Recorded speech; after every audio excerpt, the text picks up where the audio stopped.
नवम तल की ऊर्जा शिराओं की खोज के पश्चात रुद्र प्रताप एक गंभीर दुविधा में फंस गया।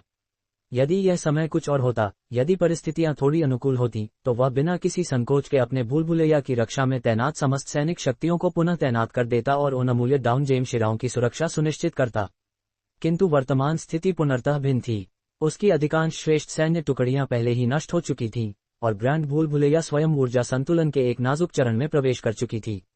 ऐसे में भूल भुलैया से दूर स्थित उन शिराओं की रक्षा हेतु संसाधनों का स्थानांतरण करना लगभग असंभव था। परंतु उन शिराओं को नजरअंदाज करना भी आत्मघाती सिद्ध होता। अंततः गहन चिंतन के पश्चात रुद्र प्रताप ने उदयराज श्लेष्मेश्वर की ओर देखा और आदेश दिया, अपने लोभ श्लेष्म ग्रीड स्लाइम्स को मुक्त कर दो और इस संपूर्ण सुरंग पथ को फिलहाल पूरी तरह ढंक दो। ये सुनते ही उदयराज श्लेष्मेश्वर घबरा उठा। स्वामी, इतनी विशाल सुरंग को ढंकने में तो मेरे शरीर का आधा नहीं, लगभग 3/4 भाग लग जाएगा। उसकी घबराहट स्वाभाविक थी। वह पहले ही एक बार इन्हीं श्लेष्म पदार्थों से शिराओं को छिपा चुका था, परंतु यह आदेश उससे कहीं अधिक कठोर और व्यापक था। रुद्र प्रताप ने सुरंग की गहराइयों में झांका, वहां तक जहां तक उदयराज की दृष्टि भी नहीं पहुंच सकती थी, और शांत किंतु दृढ़ स्वर में कहा, पूरे क्षेत्र को ढंक दो, कृपया। क्या ये वास्तव में इतना मूल्यवान है? उदयराज का स्वर भ्रम और अविश्वास से भरा था। वह जिस नाग सम्राट को जानता था, वह कभी भी अधप के डाउन जेमों के ढेर पर इतना आसक्त नहीं होता। परंतु उदयराज यह नहीं जानता था कि यह केवल डाउन जेम नहीं थे, ये नवम तल की जीवन शिराएं थीं। और वह ये भी नहीं जानता था कि ग्रैंड भूल भुलैया की आंतरिक शक्ति कितनी तीव्र गति से क्षीण हो रही थी। रुद्र प्रताप के होठों पर एक हल्की रहस्यमय मुस्कान उभरी। मूल्य, उसने धीरे से कहा, यह इस पर निर्भर करता है कि उसका उपयोग कैसे किया जाता है। विस्तार करता हुआ ग्रैंड भूल भुलैया। जब वे लौटे तब उदयराज का शरीर इतना सिकुड़ चुका था कि वह एक छोटे इम्प से भी छोटा प्रतीत हो रहा था। जैसे ही उसने ग्रैंड भूल भुलैया की बाहरी सीमा देखी, वह कांप उठा। अंततः हम पहुंच गए। किंतु जहां उदयराज आनंदित था, वहीं रुद्र प्रताप के चेहरे पर गहरी भ्रुकुटी बनी हुई थी। कुछ ठीक नहीं था। अद्भुत, उसने धीमे स्वर में कहा, यह अब भी फैल रही है। राक्षसाशा, पूर्व वृक्षाशा और अधो एल्फ दूतों की रिपोर्ट चौंकाने वाली थी। ग्रैंड भूल भुलैया अपनी उत्पत्ति के क्षण से ही निरंतर अपने क्षेत्र का विस्तार कर रही थी। आज उसकी सीमा इतनी बढ़ चुकी थी कि एक छोर से दूसरे छोर तक पहुंचने में पूरा एक दिन लग जाता, और उसके भीतर निवास करने वालों की संख्या 1000 से अधिक हो चुकी थी। सुविधाएं अभी भी अपर्याप्त थीं, परंतु यदि यह समस्या सुलझा ली जाए तो ये भूल भुलैया किसी नगर से कम नहीं रह जाएगी। किंतु रुद्र प्रताप के लिए ये सब भविष्य की बातें थीं। वर्तमान में एक और निर्णय आवश्यक था। प्राचीन वीरों की सभा। उसने राक्षसाशा को विदा किया और प्राचीन वीरों को बुलाया। मोर्ध्वजा मॉर्गन, हेमवीर हाइमडल और अपनी सलाहकार देविका डोमिनिक। ग्रैंड भूल भुलैया निरंतर फैल रही है, रुद्र प्रताप ने कहा, और मैं स्वयं इस विस्तार को दिशा देना चाहता हूँ। सभा में क्षणिक सन्नाटा छा गया। देविका डोमिनी ने धीरे से कहा, आपके मन में कोई योजना है स्वामी? रुद्र प्रताप ने नवम तल का मानचित्र खोला और एक बिंदु पर उंगली रखी। यहाँ 2 दिन की दूरी पर। मेरा लक्ष्य है कि ग्रैंड भूल भुलैया की सीमा यहाँ तक पहुंचे। वह स्थान वही था, नवम तल की ऊर्जा शिराएं। यदि यह स्थान हमारी सीमा में आ गया, उसने आगे कहा, तो भूल भुलैया का विस्तार अनंत हो जाएगा।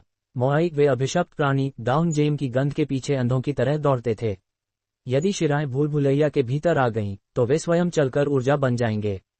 वे न केवल भूल भुलैया को पोषण देंगे, बल्कि अनजाने में नवम तल की रक्षा भी करेंगे। ऐसा स्थान। प्राचीन वीर स्तब्ध रह गए। राजा की थकान। सभा के पश्चात जब सब चले गए, केवल देविका डोमिनी शेष रह गई। स्वामी, उसने विनम्र किंतु चिंतित स्वर में कहा, आप बदल गए हैं। रुद्र प्रताप ने उसकी ओर देखा। तुम क्या कहना चाहती हो? आप हंसते नहीं, आप रुकते नहीं। कृपया कुछ समय विश्राम करें, सतह लोक की यात्रा करें। ये पहली बार था जब रुद्र प्रताप ने उसकी बात काटी। हम अभी भी दुर्बल हैं। उसका स्वर कठोर हो गया। ऐसे उच्च कुलीन अस्तित्व हैं जिन्होंने 10 ग्रैंड भूल भुलैयाएं नष्ट कर दी। मोआई ने पूरा नवम तल निगल लिया है। मैं विश्राम का विलास नहीं कर सकता। देविका चुप हो गई। उसने देख लिया था, उसका राजा थक चुका था, पर रुकने को तैयार नहीं था। रुद्र प्रताप ने अंत में कहा, मैं केवल वही कर रहा हूं जो आवश्यक है, न अधिक न कम। सब्सक्राइब करो हेवनली डाउ टेल्स को। मैं केवल प्राथमिकताएं निर्धारित कर रहा हूं और वही कर रहा हूं जो इस समय अनिवार्य है, न उससे अधिक न उससे कम। इसलिए देविका डोमिनी, अब तुम जाकर वही करो जो तुम्हें करना चाहिए। रुद्र प्रताप का स्वर अन्य सभी के प्रति जिस कठोरता से भरा रहता था, उसकी तुलना में यह अपेक्षाकृत सौम्य था, किंतु उसके शब्द किसी आशीर्वाद की भांति नहीं, बल्कि एक छिपे हुए शाप की तरह देविका के हृदय पर गिरे। ये वह क्षण था जब देविका को स्पष्ट रूप से आभास हो गया कि उसके परामर्श अब राजा के निर्णयों को प्रभावित नहीं कर पा रहे हैं। उसके होंठों से एक लंबी, थकी हुई सांस निकल गई और संभवतः वही सांस राजा के हृदय के और अधिक विरुद्ध चली गई, क्योंकि उसके चेहरे की कठोरता और भी गहरी और भी कटु हो गई। धीरे धीरे देविका के मन में उपजी शंकाएं अब संदेह नहीं रहीं, वे निश्चितता में बदल चुकी थीं। अपने राजा के भीतर बढ़ती हुई उस अनियंत्रित, अत्यधिक हिंसक आभा को देखकर उसने दांत भींचे और एक कदम आगे बढ़ाया। राजा की सलाहकार के लिए राजा की अप्रसन्नता मृत्यु से भी कठोर दंड मानी जाती थी, किंतु उससे भी अधिक भयावह था राजा का कोई घातक और गलत निर्णय ले लेना। मेरे राजा, ये पहला अवसर था जब देविका ने उसे स्वामी नहीं बल्कि राजा कहकर संबोधित किया। कृपया उस अंजलिका के विषय में भी विचार करें जिसे आपने सतह लोक में छोड़ दिया है। मेरे राजा ये भली भांति जानते हैं कि उस पर सौंपे गए कर्तव्य का भार कितना भारी है, और रक्त संधि बांधने के पश्चात उसकी कुशलता को लेकर मैं अत्यंत चिंतित हूँ। उस क्षण देविका केवल एक साधारण नागा सेविका नहीं रह गई थी, वह एक सच्ची राज परामर्शदाता बन चुकी थी। उसकी दीप्तिमान बैंगनी आंखें जागृत चेतना से चमक उठी, और उसके स्वर में गूंजती गर्जना ऐसी निष्ठा से परिपूर्ण थी जिसे अनदेखा करना स्वयं राजा के लिए भी सरल नहीं था। ये परिवर्तन इतना गहरा था कि स्वयं देविका भी उसके प्रति पुनर्तः सचेत नहीं थी, यह उसका जागरण था। राजा रुद्र प्रताप उस स्वर से विचलित सा प्रतीत हुआ। देविका, जो अब जाग चुकी थी और अपनी सीमाओं से परे उठ चुकी थी, उसका सामना कर रही थी। कृपया अपनी शुद्धता पुनः प्राप्त करें, देविका ने कहा, और मैं प्रार्थना करती हूँ कि आपकी दृष्टि फिर से निर्मल हो ताकि आप सब कुछ स्पष्ट देख सकें। इस बार राजा, जिसके चेहरे पर असहजता स्पष्ट थी, उसके शब्दों की उपेक्षा नहीं कर सका। उसने मूक रूप से सिर हिला दिया, किंतु जैसे ही देविका ने विदा ली और मुड़ने लगी, उसकी पीठ पर एक जलती हुई दृष्टि का भार उसे महसूस हुआ। पीछे देखने की आवश्यकता नहीं थी, वह जानती थी कि राजा की ठंडी, घातक आंखें उसी पर जमी हुई हैं। सिंहासन पर अकेला राजा। जब देविका कक्ष से बाहर चली गई, तब रुद्र प्रताप अपने सिंहासन पर अकेला बैठा हुआ चारों ओर देखने लगा। कक्ष पहले की तुलना में पुनर्तः परिवर्तित हो चुका था, भव्य, विशाल और भयावह, किंतु सिंहासन से दिखाई देने वाला दृश्य उसे किंचित भी सुखद नहीं लगा। विश्राम, उसने धीमे स्वर में देविका के शब्दों को दोहराया। यदि मैं सच में विश्राम करूं, तो उससे पहले ही मेरी मृत्यु सुनिश्चित हो जाएगी। उसके होठों पर एक विकृत, भयावह मुस्कान उभरी और उसके मुख से एक कठोर हंसी फूट पड़ी। पिछले 1 वर्ष का अंतहीन, विनाशकारी युद्ध वास्तव में नरक से कम नहीं था।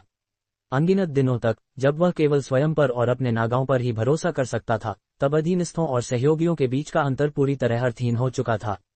अन्य भूलभुलैया स्वामी वासल की शपथ के बावजूद कभी भी निष्ठावान नहीं रहे। वे कपटी थे, बलपूर्वक झुके अवश्य थे, किंतु मन ही मन उसके पतन की कामना करते रहे। और यह स्वाभाविक भी था।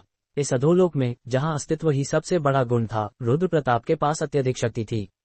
इतनी शक्ति कि वह ईर्ष्या और लोभ का केंद्र बन गया। यदि वह मर जाता, तो उसकी भूलभुलैया का अद्वितीय द्विकोण और स्वामी विहीन ग्रैंड भूलभुलैया स्वयं अधोलोक का सबसे बड़ा खजाना बन जाती। नागाओं की भूलभुलैया पर अधिकार पाने वाला संपूर्ण नवम तल को अपने चरणों में रख सकता था। अनेक लोग उसकी मृत्यु की कामना कर रहे थे, और मोहाई की गतिविधियों ने वास्तव में उसे मृत्यु के कगार तक पहुंचा दिया था। यह एकाकी युद्ध था, लड़ाई पर लड़ाई, जहां सहायता की प्रतीक्षा व्यर्थ सिद्ध हुई। उसके अधीनस्थ केवल क्षमा मांगते, आत्मचिंतन का अभिनय करते, परंतु उनके वास्तविक इरादे नग्न सत्य की भांति स्पष्ट थे। इसी कारण रुद्र प्रताप ने नवम तल के भूलभुलैया स्वामियों को अपने सहयोगी मानना छोड़ दिया था। और जब वह सभी बाधाओं को पार कर हाईलॉर्ड की उपाधि तक पहुंचा, तब उसे उस सत्य से घृणा होने लगी। लोभ, ईर्ष्या, घृणा, उसे केवल वही भावनाएं स्मरण थी, उनकी आंखों में चमकती हुई गंदगी के ही। उसके मुख से हंसी निकली। जो लोग पीठ पीछे उससे घृणा और लालसा पालते थे, वे अब इस संसार में नहीं थे। वैसे भी वह उठ खड़ा हुआ। मुझे सतह लोक में कुछ कार्य शेष हैं। ये देविका की सलाह का पालन नहीं था। न तो वह विश्राम से डरता था, न ही वह टूटने वाला था। बस उसका कार्य अभी समाप्त नहीं हुआ था। पोर्टल, उसने आदेश दिया। वायु फट गई, द्वार खुला। रुद्र प्रताप आगे बढ़ा, और जैसे ही उसने सतह लोक में कदम रखा, उसके हृदय में एक अज्ञात असहजता ने जन्म लिया, और उसके मुख से एक धीमी कराह निकल गई। जब रुद्र प्रताप ने पोर्टल को पार किया, तो उसके शरीर और चेतना पर जो चक्कर देने वाला अनुभूति सागर टूट पड़ा, वह इतना विचित्र था कि उसे साधारण असंगति कहकर टाला नहीं जा सकता था।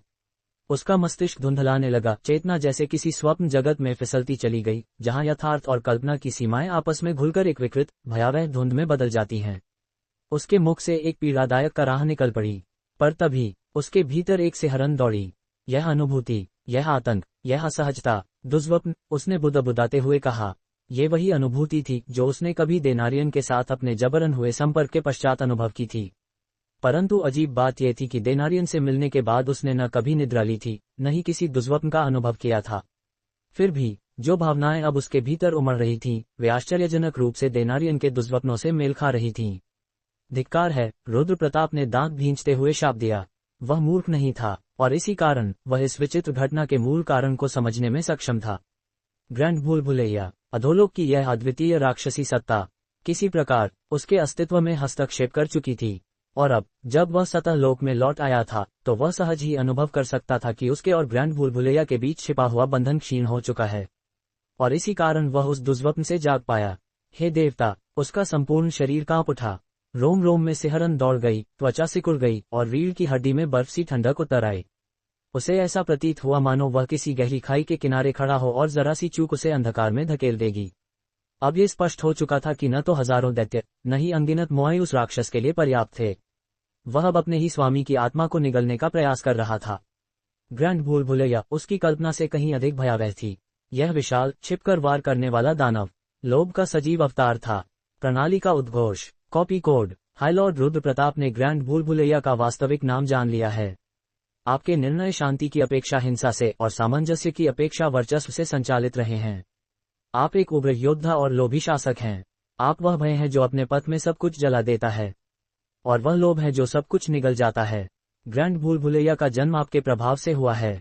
यह अद्वितीय ग्रैंड भूल भुलैया जो अधोलोक में पुनः कभी उत्पन्न नहीं होगी, सभी वस्तुओं को निगलने वाली सत्ता है। ग्रैंड भूल भुलैया का वास्तविक नाम है लोभ। जैसे ही रुद्र प्रताप ने विलंबित संदेशों को पढ़ा, उसकी शंकाएं पुनर्तः सत्य में बदल गईं। Copy code. हाईलॉर्ड बनने से जागृत आपकी शक्ति अभी अपूर्ण है।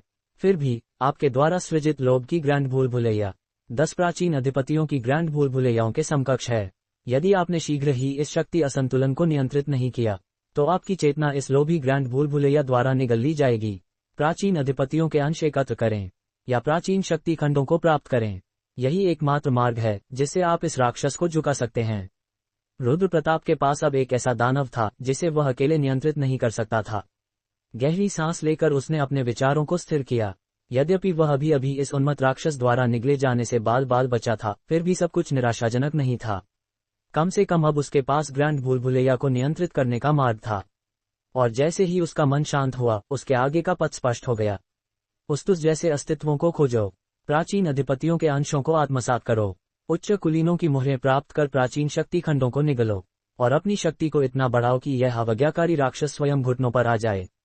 केवल तभी ग्रैंड भूल भुलैया फिर कभी उसे लांघने का साहस नहीं करेगी। रुद्र प्रताप वास्तव में क्रुद्ध था उस दानव पर जो अपने ही स्वामी को पहचानने में असमर्थ था। सतह लोक में अप्रत्याशित भेंट। राजा यहाँ कैसे? एक स्वर गूंजा। गहन विचारों में डूबा रुद्र प्रताप ठिठक गया। अचानक किसी के प्रकट होने पर उसने क्षण भर के लिए सावधानी अपनाई, किंतु पहचान होते ही उसका तनाव ढीला पड़ गया। यूं ही, उसने विस्मय से कहा, यूं ही जिसकी स्थिति अधोलोक एल्व्स की रिपोर्टों के अनुसार अज्ञात मानी जा रही थी, अब उसके सामने खड़ी थी, एक ढीली ढाली टी शर्ट पहने जो उसके शरीर को मुश्किल से ढक पा रही थी। सब्सक्राइब करो हेवनली डाउटेल्स को। मां के दूध की खोज में छटपटाते नवजात शिशु की भांति अंजलिका रुद्र प्रताप की कलाई से रक्त पीती चली जा रही थी। उसके होठों की गति में न कोई संकोच था, न कोई झिझक, केवल अस्तित्व को थामे रखने की आदिम, निरंकुश लालसा।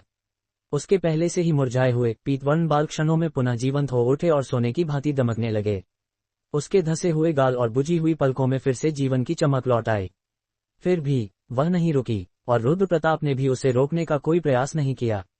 समय बीतता चला गया, इतना अधिक कि स्वयं रुद्र प्रताप, जो सामान्यतः किसी भी स्थिति में विचलित नहीं होता था, अब चक्कर और मतली का अनुभव करने लगा। उसका रक्त, उसकी जीवन शक्ति निरंतर बह रही थी। उसी क्षण अंजलिका ने अचानक अपने होंठ उसकी कलाई से हटा लिए। उसके भरे हुए लालिमा से चमकते होंठ अलग होते ही उसकी उल्लसित पुकार गूंज उठी। स्वामी! कुछ क्षण पहले जो मृत्यु के कगार पर खड़ी थी, वही अंजलिका अब उछलकर उठी और पूरी शक्ति से रुद्र प्रताप से लिप गई। उतनी ही ऊर्जावान जितनी वह पहले हुआ करती थी। आप कहाँ चले गए थे? उसकी प्रसन्नता क्षण भर में टूट गई और स्वर में कंपन उतर आया। रक्त संधि पूर्ण और निरपेक्ष होती है। मुझे आपको अनुभव करना था, मुझे आपको ढूंढना ही था। रुद्र प्रताप को सत्य दृष्टि की आवश्यकता नहीं थी। उसकी आंखों के सामने ही यह स्पष्ट था कि अंजलिका अपने स्वामी को पुनः पाकर हृदय से प्रसन्न थी। पर मैं आपको अनुभव नहीं कर पा रही थी। आप जैसे लुप्त हो गए थे। अंजलिका के शब्द वहीं थम गए। उसकी ओर से बात पूरी करने के लिए पास खड़ी यूनिका आगे बढ़ी। सतह पर आने के बाद भी वह लगातार आपको ढूंढती रही, यूनिका ने शांत स्वर में कहा। यहाँ तक कि मैं भी उसकी निष्ठा देखकर विचलित हो गई थी। रुद्र प्रताप ये पहले ही समझ चुका था। जिस क्षण अंजलिका का अपने रक्त संधि वाले स्वामी से संपर्क टूटा था, उसी क्षण से उसका अंत प्रारंभ हो गया था। जब उसने उसे पहली बार देखा था, तब वह वास्तव में मृत्यु से एक कदम दूर थी, और यदि वह कुछ क्षण और देर से आता तो सब कुछ समाप्त हो चुका होता। धिक्कार है, ग्रैंड भूल भुलैया द्वारा बंदी बनाए जाने के कारण वह सतह लोक की घटनाओं को पुनर्तः भूल चुका था। ये बोध उसे भीतर तक कचोट गया। पश्चाताप से भरा हुआ, वह धीरे धीरे अंजलिका के सुनहरे बालों को सहलाने लगा। उसके बाद मेरा शरीर इतना निर्बल हो गया कि अंजलिका की आवाज भर्रा गई। मैं आपकी उपस्थिति तो अनुभव कर पा रही थी, पर चल भी नहीं पा रही थी। वह रोते रोते बोल रही थी। पास खड़ी यूनिका चुपचाप पीछे हट गई। कमरे से निकलने से पहले रुद्र प्रताप ने उसे आंख मारकर धन्यवाद दिया और कहा, मुझे उसकी वजह से भी सहायता मिली है। यूनिका उसकी इस प्रतिक्रिया से थोड़ी हतप्रभ हुई और शीघ्र ही कमरे से बाहर निकल गई। डाउन जेम्स और नया लक्ष्य। कुछ समय पश्चात अंजलिका अचानक उत्साह से बोली, आह स्वामी, डाउन जेम्स, मैंने उनके ठिकाने का पता लगा लिया है। सच? रुद्र प्रताप सतर्क हो उठा। कहाँ है वे? एक बहुत विशाल इमारत है, अंजलिका ने कहा, लेकिन प्रवेश द्वार पर सुरक्षा बहुत कड़ी थी। मैं भीतर नहीं जा सकी। लगता है खोजी दल सतर्क हो चुके हैं, रुद्र प्रताप ने गंभीरता से कहा। यदि अंजलिका जैसी छाया में विलीन होने वाली सत्ता को भी रोका गया था, तो निस्संदेह वहां डंजन बेबीज तैनात थे। थोड़ा और विश्राम कर लो, उसने कहा, फिर हम स्वयं जाकर देखेंगे। अंजलिका को विश्राम हेतु छोड़कर वह बाहर निकल आया। पार्टी हॉल का रहस्य। कमरे के बाहर यूनिका उसकी प्रतीक्षा कर रही थी। वह कुछ कहने ही वाली थी कि रुद्र प्रताप पहले बोल पड़ा। लगता है तुम्हें अभी और बहुत कुछ स्पष्ट करना है। उसकी आंखों की चमक अब पहले जैसी नहीं थी। मैं समझा सकती हूँ, यूनिका ने संकोच से कहा। हाँ, रुद्र प्रताप बोला, तुम्हें समझाना ही होगा। अब वह भूल भुलैया की ऊर्जा को स्पष्ट रूप से अनुभव कर पा रहा था। एक ऐसी शक्ति जो उसके लगाए गए छोटे कोर से कहीं अधिक प्रबल थी, और वह भली भांति जानता था कि उस ऊर्जा का स्रोत क्या है। सतह पर पार्टी हॉल क्यों अस्तित्व में है? उसका स्वर शांत था, किंतु दबाव असहनीय। यूनिका के शरीर में सिहरन दौड़ गई। मैं आधे रक्त की हूँ, उसने कठिनाई से कहा। मेरी माँ का रक्त मुझ में है, पर मैं भूल भुलैया से जुड़े बिना जीवित नहीं रह सकती। अन्य आधे रक्त वाले सतह पर रहते हैं, रुद्र प्रताप बोला। वे ऐसा नहीं कहते, क्योंकि वे और मैं समान नहीं हैं, यूनिका ने उत्तर दिया। स्पष्ट करो। उसका स्वर अब कुछ नर्म पड़ा। यूनिका ने अपनी गर्दन को अनायास सहलाया, जैसे दम घुट रहा हो। फिर बोली, क्योंकि मैं एक दासी हूँ। रुद्र प्रताप का माथा सिकुड़ गया। गहरे तल के काउंट इतने मूर्ख नहीं होते कि किसी पर भी विश्वास कर लें। यूनिका ने दांत भींचते हुए कहा, डेनारियन मेरा जैविक पिता है, फिर भी उसने मुझ पर कभी विश्वास नहीं किया। वह किसी पर विश्वास नहीं करता, यहाँ तक कि अपने शुद्ध रक्त वाले उत्तराधिकारी पर भी नहीं। उसने अपनी त्वचा पर उकेरा हुआ एक चिन्ह दिखाया।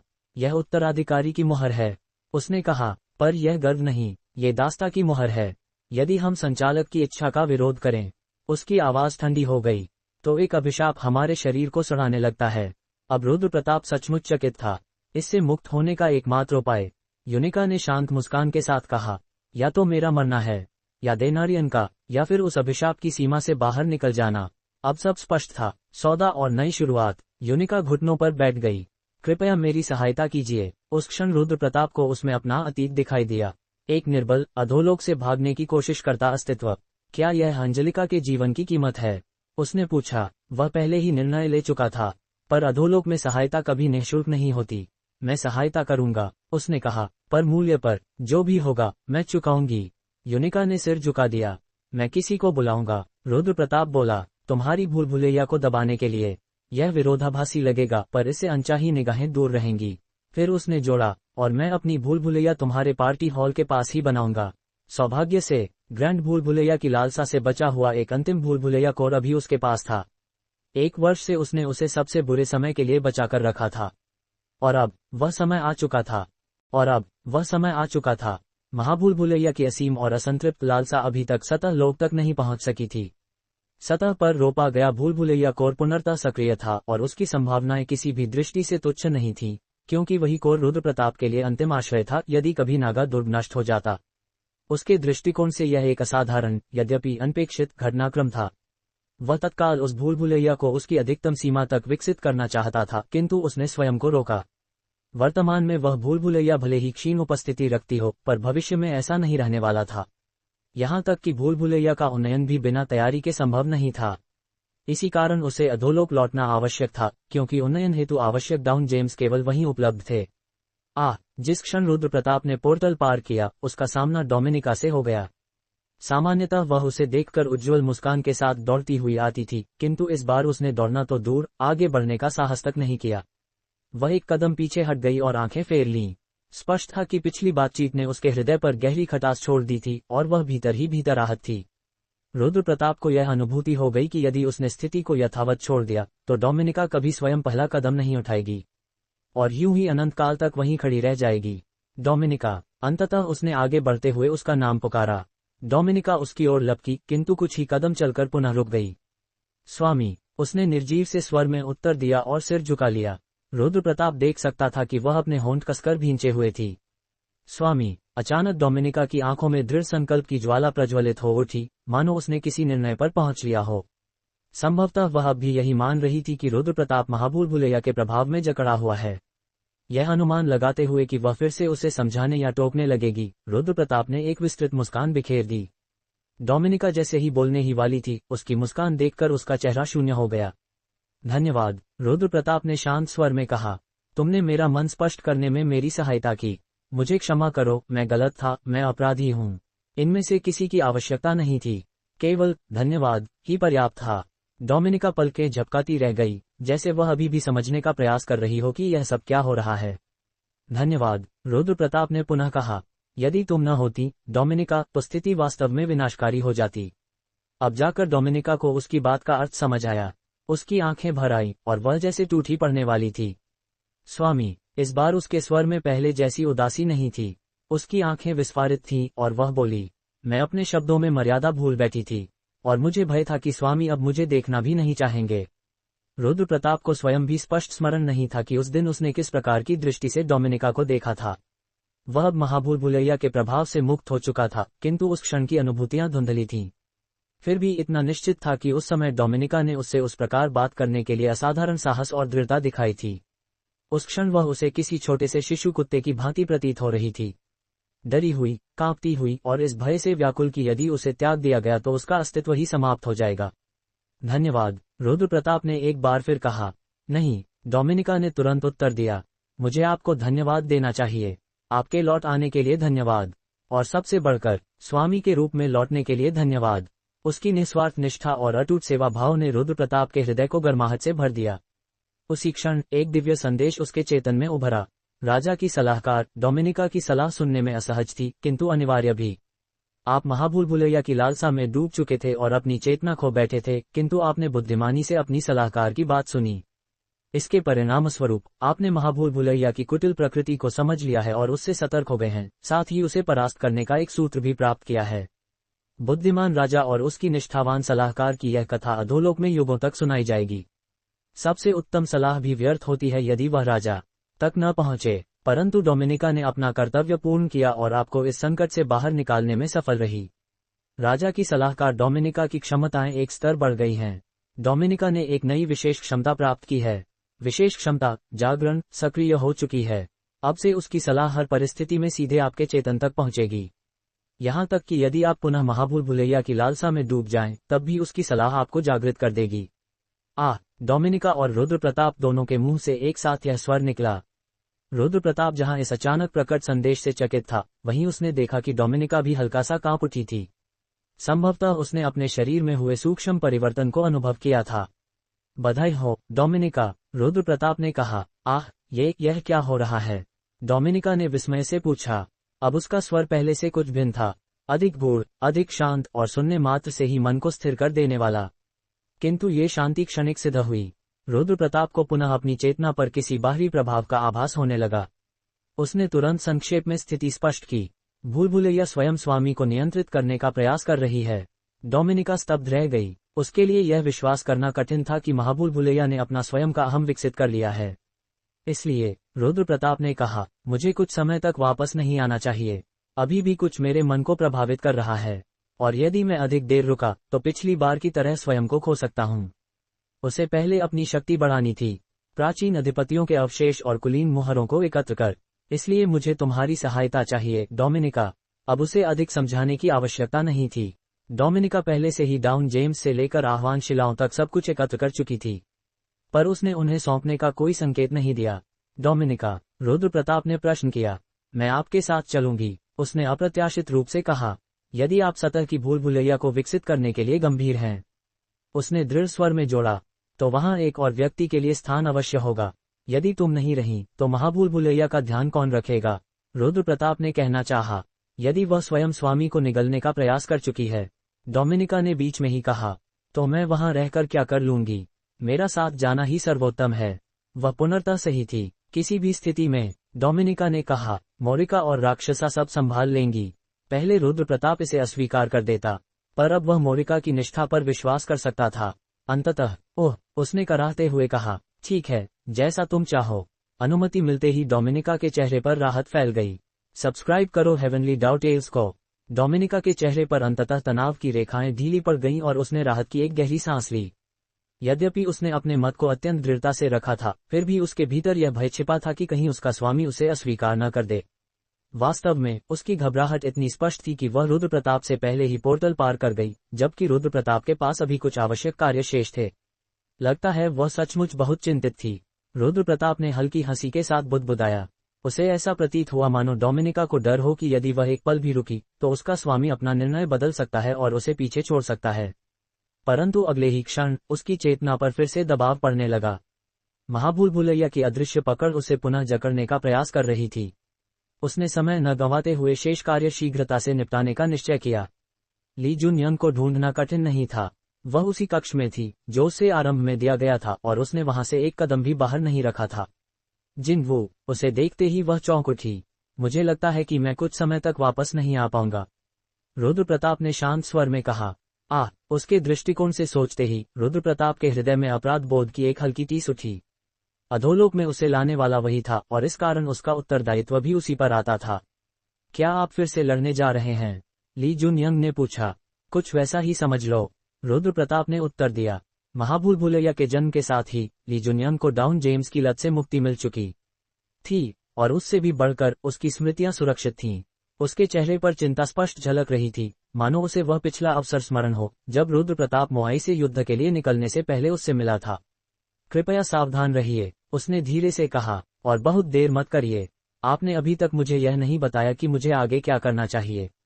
यदि रुद्र प्रताप के पास थोड़ा भी अधिक समय होता तो वह उसे कोई उपयुक्त भूमिका अवश्य सौंपता, किंतु उस क्षण भी महाभूल भुलैया उसके मन पर आक्रमण कर रही थी। यदि तुम्हें किसी वस्तु की आवश्यकता हो, उसने कहा, तो किसी को भी बता देना। मैं यथासंभव उसे मंगवाने का प्रयास करूंगा। उत्तर देने के बजाय ली जुनयंग उसे लंबे समय तक निहारती रही, फिर अचानक बोली, आप सतह पर जा रहे हैं? हाँ, रुद्र प्रताप ने एक लंबी सांस लेते हुए स्वीकार किया। ली जुनयंग के चेहरे पर द्वंद्व स्पष्ट था। तो मैं अभी भी सतह पर नहीं लौट सकती, है न? रुद्र प्रताप के पास कोई उत्तर नहीं था। यदि वह अभी लौटती तो उसके लिए परिस्थितियां अत्यंत जटिल हो सकती थीं। बहुत से लोग उसे जानते थे और अधोलोक में उसके साथ क्या हुआ इसमें वे अवश्य ही रुचि लेते। यदि किसी ने हस्तक्षेप किया तो उसकी सारी योजनाएं विफल हो सकती थीं। उसे इस बात में कोई संदेह नहीं था कि ली जुनयंग उसे धोखा नहीं देगी। वह एक सीधी सादी स्त्री थी जो उपकार का मूल्य चुकाना जानती थी। फिर भी सावधानी आवश्यक थी। मुझे खेद है, उसने अंततः कहा। ली जुनयंग ने एक पीड़ादायक मुस्कान लौटा दी। भले ही उसने कहा था कि वह अपने नए घर के अनुकूल ढल जाएगी, पर सतह के लिए उसके मन में कोई भी पछतावा न हो यह असंभव था। वह न तो उससे चिपकी, न आंखों से विनती की। वह अपनी स्थिति को समझती थी और उसकी विवशता को भी। मैं समझने का प्रयास करूंगी, उसने कहा। मैं अभी पूरी तरह स्वस्थ नहीं हूं, इसलिए अधिक देर बात करना कठिन हो रहा है। उसकी इस संयमित प्रतिक्रिया के कारण रुद्र प्रताप कोई उत्तर न दे सका।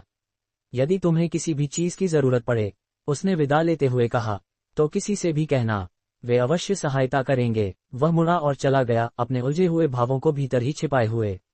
पीछे ली जुनयंग खाली कुर्सी को निहारती रही और बुदबुदाई, जिनवू, मेरा किसी को कुछ बताने का कोई इरादा नहीं है। पर वह कथन अनसुना रह गया। सतह पर पुनर्मिलन और योजना, मुझे पहले से ही पता था कि ऐसा ही होगा, एंजेला ने कहा। आधे दिन में पूरी तरह स्वस्थ हो चुकी एंजेला डोमिनिका को देखते हुए बोली, ये नागा महिला जिसे केवल स्वामी ही दिखाई देते हैं, उन्हें अकेले आने देगी ऐसा संभव ही नहीं था। मृत्यु के द्वार से लौटने के बाद एंजेला के लिए यहाँ उपस्थित हर कोई किसी वरदान से कम नहीं था। पर डोमिनिका, जो इस सब से अनभिज्ञ थी, मुंह फेरते हुए बोली, जो भी हो। तभी उसकी दृष्टि कोने में खड़ी यूनही पर पड़ी। काफी समय हो गया, डोमिनिका ने कहा। आप? यूनही ने संकोच से कहना चाहा। मैं स्वामी के साथ कुछ विशेष कारणों से आई हूँ।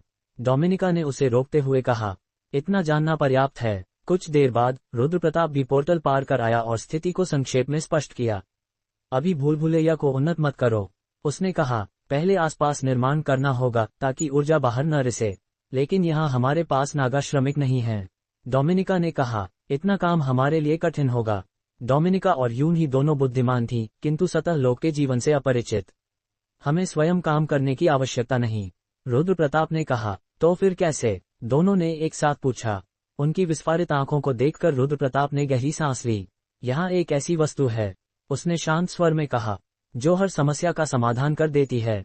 पैसा। यदि धन हो तो यहाँ भूत भी बुलाए जा सकते हैं। और रुद्र प्रताप के पास इतना धन था कि वह भूतों का पूरा परिवार बुला सकता था। महाभूल भुलैया की असीम और असंतृप्त लालसा अभी तक सतह लोक तक नहीं पहुंच सकी थी। सतह पर रोपा गया भूल भुलैया कोर पुनर्तः सक्रिय था और उसकी संभावनाएं किसी भी दृष्टि से तुच्छ नहीं थी, क्योंकि वही कोर रुद्र प्रताप के लिए अंतिम आश्रय था यदि कभी नागा दुर्ग नष्ट हो जाता। उसके दृष्टिकोण से यह एक असाधारण, यद्यपि अनपेक्षित घटनाक्रम था। वह तत्काल उस भूल भुलैया को उसकी अधिकतम सीमा तक विकसित करना चाहता था, किंतु उसने स्वयं को रोका। वर्तमान में वह भूल भुलैया भले ही क्षीण उपस्थिति रखती हो, पर भविष्य में ऐसा नहीं रहने वाला था। यहाँ तक कि भूल भुलैया का उन्नयन भी बिना तैयारी के संभव नहीं था। इसी कारण उसे अधोलोक लौटना आवश्यक था, क्योंकि उन्नयन हेतु आवश्यक डाउन जेम्स केवल वहीं उपलब्ध थे। जिस क्षण रुद्र प्रताप ने पोर्टल पार किया, उसका सामना डोमिनिका से हो गया। सामान्यतः वह उसे देखकर उज्ज्वल मुस्कान के साथ दौड़ती हुई आती थी, किंतु इस बार उसने दौड़ना तो दूर, आगे बढ़ने का साहस तक नहीं किया। वह एक कदम पीछे हट गई और आंखें फेर लीं। स्पष्ट था कि पिछली बातचीत ने उसके हृदय पर गहरी खटास छोड़ दी थी और वह भीतर ही भीतर आहत थी। रुद्र प्रताप को यह अनुभूति हो गई कि यदि उसने स्थिति को यथावत छोड़ दिया तो डोमिनिका कभी स्वयं पहला कदम नहीं उठाएगी और यूं ही अनंत काल तक वहीं खड़ी रह जाएगी। डोमिनिका। अंततः उसने आगे बढ़ते हुए उसका नाम पुकारा। डोमिनिका उसकी ओर लपकी, किंतु कुछ ही कदम चलकर पुनः रुक गई। स्वामी, उसने निर्जीव से स्वर में उत्तर दिया और सिर झुका लिया। रुद्र प्रताप देख सकता था कि वह अपने होंठ कसकर भींचे हुए थी। स्वामी। अचानक डोमिनिका की आंखों में दृढ़ संकल्प की ज्वाला प्रज्वलित हो उठी, मानो उसने किसी निर्णय पर पहुंच लिया हो। संभवतः वह अब भी यही मान रही थी कि रुद्र प्रताप महाभूल भुलैया के प्रभाव में जकड़ा हुआ है। यह अनुमान लगाते हुए कि वह फिर से उसे समझाने या टोकने लगेगी, रुद्र प्रताप ने एक विस्तृत मुस्कान बिखेर दी। डोमिनिका जैसे ही बोलने ही वाली थी, उसकी मुस्कान देखकर उसका चेहरा शून्य हो गया। धन्यवाद, रुद्र प्रताप ने शांत स्वर में कहा। तुमने मेरा मन स्पष्ट करने में मेरी सहायता की। मुझे क्षमा करो, मैं गलत था, मैं अपराधी हूँ। इनमें से किसी की आवश्यकता नहीं थी, केवल धन्यवाद ही पर्याप्त था। डोमिनिका पलकें झपकाती रह गई, जैसे वह अभी भी समझने का प्रयास कर रही हो कि यह सब क्या हो रहा है। धन्यवाद, रुद्र प्रताप ने पुनः कहा। यदि तुम न होती, डोमिनिका, तो स्थिति वास्तव में विनाशकारी हो जाती। अब जाकर डोमिनिका को उसकी बात का अर्थ समझ आया। उसकी आंखें भर आईं और वह जैसे टूटी पड़ने वाली थी। स्वामी। इस बार उसके स्वर में पहले जैसी उदासी नहीं थी। उसकी आंखें विस्फारित थीं और वह बोली, मैं अपने शब्दों में मर्यादा भूल बैठी थी और मुझे भय था कि स्वामी अब मुझे देखना भी नहीं चाहेंगे। रुद्र प्रताप को स्वयं भी स्पष्ट स्मरण नहीं था कि उस दिन उसने किस प्रकार की दृष्टि से डोमिनिका को देखा था। वह अब महाभूल भुलैया के प्रभाव से मुक्त हो चुका था, किंतु उस क्षण की अनुभूतियां धुंधली थीं। फिर भी इतना निश्चित था कि उस समय डोमिनिका ने उससे उस प्रकार बात करने के लिए असाधारण साहस और दृढ़ता दिखाई थी। उस क्षण वह उसे किसी छोटे से शिशु कुत्ते की भांति प्रतीत हो रही थी, डरी हुई, कांपती हुई और इस भय से व्याकुल कि यदि उसे त्याग दिया गया तो उसका अस्तित्व ही समाप्त हो जाएगा। धन्यवाद, रुद्र प्रताप ने एक बार फिर कहा। नहीं, डोमिनिका ने तुरंत उत्तर दिया, मुझे आपको धन्यवाद देना चाहिए। आपके लौट आने के लिए धन्यवाद, और सबसे बढ़कर स्वामी के रूप में लौटने के लिए धन्यवाद। उसकी निस्वार्थ निष्ठा और अटूट सेवा भाव ने रुद्र प्रताप के हृदय को गर्माहट से भर दिया। उसी क्षण एक दिव्य संदेश उसके चेतन में उभरा। राजा की सलाहकार डोमिनिका की सलाह सुनने में असहज थी, किंतु अनिवार्य भी। आप महाभूल भुलैया की लालसा में डूब चुके थे और अपनी चेतना खो बैठे थे, किंतु आपने बुद्धिमानी से अपनी सलाहकार की बात सुनी। इसके परिणामस्वरूप आपने महाभूल भुलैया की कुटिल प्रकृति को समझ लिया है और उससे सतर्क हो गए हैं, साथ ही उसे परास्त करने का एक सूत्र भी प्राप्त किया है। बुद्धिमान राजा और उसकी निष्ठावान सलाहकार की यह कथा अधोलोक में युगों तक सुनाई जाएगी। सबसे उत्तम सलाह भी व्यर्थ होती है यदि वह राजा तक न पहुंचे। परंतु डोमिनिका ने अपना कर्तव्य पूर्ण किया और आपको इस संकट से बाहर निकालने में सफल रही। राजा की सलाहकार डोमिनिका की क्षमताएं एक स्तर बढ़ गई हैं। डोमिनिका ने एक नई विशेष क्षमता प्राप्त की है। विशेष क्षमता जागरण सक्रिय हो चुकी है। अब से उसकी सलाह हर परिस्थिति में सीधे आपके चेतन तक पहुंचेगी। यहाँ तक कि यदि आप पुनः महाभूल भुलैया की लालसा में डूब जाएं, तब भी उसकी सलाह आपको जागृत कर देगी। डोमिनिका और रुद्र प्रताप दोनों के मुंह से एक साथ यह स्वर निकला। रुद्र प्रताप जहां इस अचानक प्रकट संदेश से चकित था, वहीं उसने देखा कि डोमिनिका भी हल्का सा कांप उठी थी। संभवतः उसने अपने शरीर में हुए सूक्ष्म परिवर्तन को अनुभव किया था। बधाई हो डोमिनिका, रुद्र प्रताप ने कहा। यह क्या हो रहा है? डोमिनिका ने विस्मय से पूछा। अब उसका स्वर पहले से कुछ भिन्न था, अधिक गूढ़, अधिक शांत और सुनने मात्र से ही मन को स्थिर कर देने वाला। किंतु ये शांति क्षणिक सिद्ध हुई। रुद्र प्रताप को पुनः अपनी चेतना पर किसी बाहरी प्रभाव का आभास होने लगा। उसने तुरंत संक्षेप में स्थिति स्पष्ट की। भूल भुलैया स्वयं स्वामी को नियंत्रित करने का प्रयास कर रही है। डोमिनिका स्तब्ध रह गई। उसके लिए यह विश्वास करना कठिन था कि महाभूल भुलैया ने अपना स्वयं का अहम विकसित कर लिया है। इसलिए रुद्र प्रताप ने कहा, मुझे कुछ समय तक वापस नहीं आना चाहिए। अभी भी कुछ मेरे मन को प्रभावित कर रहा है, और यदि मैं अधिक देर रुका तो पिछली बार की तरह स्वयं को खो सकता हूँ।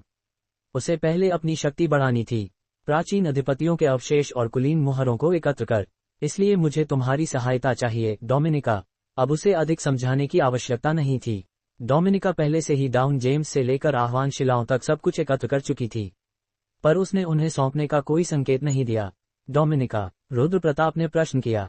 मैं आपके साथ चलूंगी, उसने अप्रत्याशित रूप से कहा। यदि आप सतह की भूल भुलैया को विकसित करने के लिए गंभीर हैं, उसने दृढ़ स्वर में जोड़ा, तो वहां एक और व्यक्ति के लिए स्थान अवश्य होगा। यदि तुम नहीं रही तो महाभूल भुलैया का ध्यान कौन रखेगा?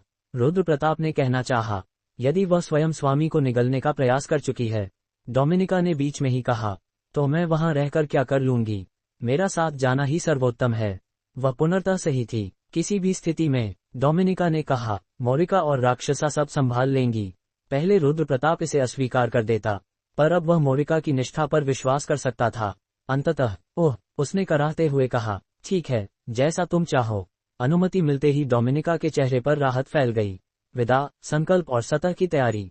डोमिनिका के चेहरे पर अंततः तनाव की रेखाएं ढीली पड़ गईं और उसने राहत की एक गहरी सांस ली। यद्यपि उसने अपने मत को अत्यंत दृढ़ता से रखा था, फिर भी उसके भीतर यह भय छिपा था कि कहीं उसका स्वामी उसे अस्वीकार न कर दे। वास्तव में उसकी घबराहट इतनी स्पष्ट थी कि वह रुद्र प्रताप से पहले ही पोर्टल पार कर गई, जबकि रुद्र प्रताप के पास अभी कुछ आवश्यक कार्य शेष थे। लगता है वह सचमुच बहुत चिंतित थी। रुद्र प्रताप ने हल्की हंसी के साथ बुदबुदाया। उसे ऐसा प्रतीत हुआ मानो डोमिनिका को डर हो कि यदि वह एक पल भी रुकी तो उसका स्वामी अपना निर्णय बदल सकता है और उसे पीछे छोड़ सकता है। परंतु अगले ही क्षण उसकी चेतना पर फिर से दबाव पड़ने लगा। महाभूल भुलैया की अदृश्य पकड़ उसे पुनः जकड़ने का प्रयास कर रही थी। उसने समय न गंवाते हुए शेष कार्य शीघ्रता से निपटाने का निश्चय किया। ली जुनयंग को ढूंढना कठिन नहीं था। वह उसी कक्ष में थी जो उसे आरंभ में दिया गया था, और उसने वहां से एक कदम भी बाहर नहीं रखा था। जिनवू, उसे देखते ही वह चौंक उठी। मुझे लगता है कि मैं कुछ समय तक वापस नहीं आ पाऊंगा, रुद्र प्रताप ने शांत स्वर में कहा। उसके दृष्टिकोण से सोचते ही रुद्र प्रताप के हृदय में अपराध बोध की एक हल्की टीस उठी। अधोलोक में उसे लाने वाला वही था, और इस कारण उसका उत्तरदायित्व भी उसी पर आता था। क्या आप फिर से लड़ने जा रहे हैं? ली जुनयंग ने पूछा। कुछ वैसा ही समझ लो, रुद्र प्रताप ने उत्तर दिया। महाभूल भुलैया के जन्म के साथ ही ली जुनयंग को डाउन जेम्स की लत से मुक्ति मिल चुकी थी, और उससे भी बढ़कर उसकी स्मृतियां सुरक्षित थीं। उसके चेहरे पर चिंता स्पष्ट झलक रही थी, मानो उसे वह पिछला अवसर स्मरण हो जब रुद्र प्रताप मोआई से युद्ध के लिए निकलने से पहले उससे मिला था। कृपया सावधान रहिए, उसने धीरे से कहा, और बहुत देर मत करिए। आपने अभी तक मुझे यह नहीं बताया कि मुझे आगे क्या करना चाहिए। यदि रुद्र प्रताप के पास थोड़ा भी अधिक समय होता तो वह उसे कोई उपयुक्त भूमिका अवश्य सौंपता, किंतु उस क्षण भी महाभूल भुलैया उसके मन पर आक्रमण कर रही थी। यदि तुम्हें किसी वस्तु की आवश्यकता हो, उसने कहा, तो किसी को भी बता देना। मैं यथासंभव उसे मंगवाने का प्रयास करूंगा। उत्तर देने के बजाय ली जुनयंग उसे लंबे समय तक निहारती रही, फिर अचानक बोली, आप सतह पर जा रहे हैं? हाँ, रुद्र प्रताप ने एक लंबी सांस लेते हुए स्वीकार किया। ली जुनयंग के चेहरे पर द्वंद्व स्पष्ट था। तो मैं अभी भी सतह पर नहीं लौट सकती, है न? रुद्र प्रताप के पास कोई उत्तर नहीं था। यदि वह अभी लौटती तो उसके लिए परिस्थितियां अत्यंत जटिल हो सकती थीं। बहुत से लोग उसे जानते थे और अधोलोक में उसके साथ क्या हुआ इसमें वे अवश्य ही रुचि लेते। यदि किसी ने हस्तक्षेप किया तो उसकी सारी योजनाएं विफल हो सकती थीं। उसे इस बात में कोई संदेह नहीं था कि ली जुनयंग उसे धोखा नहीं देगी। वह एक सीधी सादी स्त्री थी जो उपकार का मूल्य चुकाना जानती थी। फिर भी सावधानी आवश्यक थी। मुझे खेद है, उसने अंततः कहा। ली जुनयंग ने एक पीड़ादायक मुस्कान लौटा दी। भले ही उसने कहा था कि वह अपने नए घर के अनुकूल ढल जाएगी, पर सतह के लिए उसके मन में कोई भी पछतावा न हो यह असंभव था। वह न तो उससे चिपकी, न आंखों से विनती की। वह अपनी स्थिति को समझती थी और उसकी विवशता को भी। मैं समझने का प्रयास करूंगी, उसने कहा। मैं अभी पूरी तरह स्वस्थ नहीं हूं, इसलिए अधिक देर बात करना कठिन हो रहा है। उसकी इस संयमित प्रतिक्रिया के कारण रुद्र प्रताप कोई उत्तर न दे सका। यदि तुम्हें किसी भी चीज की जरूरत पड़े, उसने विदा लेते हुए कहा, तो किसी से भी कहना, वे अवश्य सहायता करेंगे। वह मुड़ा और चला गया, अपने उलझे हुए भावों को भीतर ही छिपाए हुए। पीछे ली जुनयंग खाली कुर्सी को निहारती रही और बुदबुदाई, जिनवू, मेरा किसी को कुछ बताने का कोई इरादा नहीं है। पर वह कथन अनसुना रह गया। सतह पर पुनर्मिलन और योजना, मुझे पहले से ही पता था कि ऐसा ही होगा, एंजेला ने कहा। आधे दिन में पूरी तरह स्वस्थ हो चुकी एंजेला डोमिनिका को देखते हुए बोली, ये नागा महिला जिसे केवल स्वामी ही दिखाई देते हैं, उन्हें अकेले आने देगी ऐसा संभव ही नहीं था।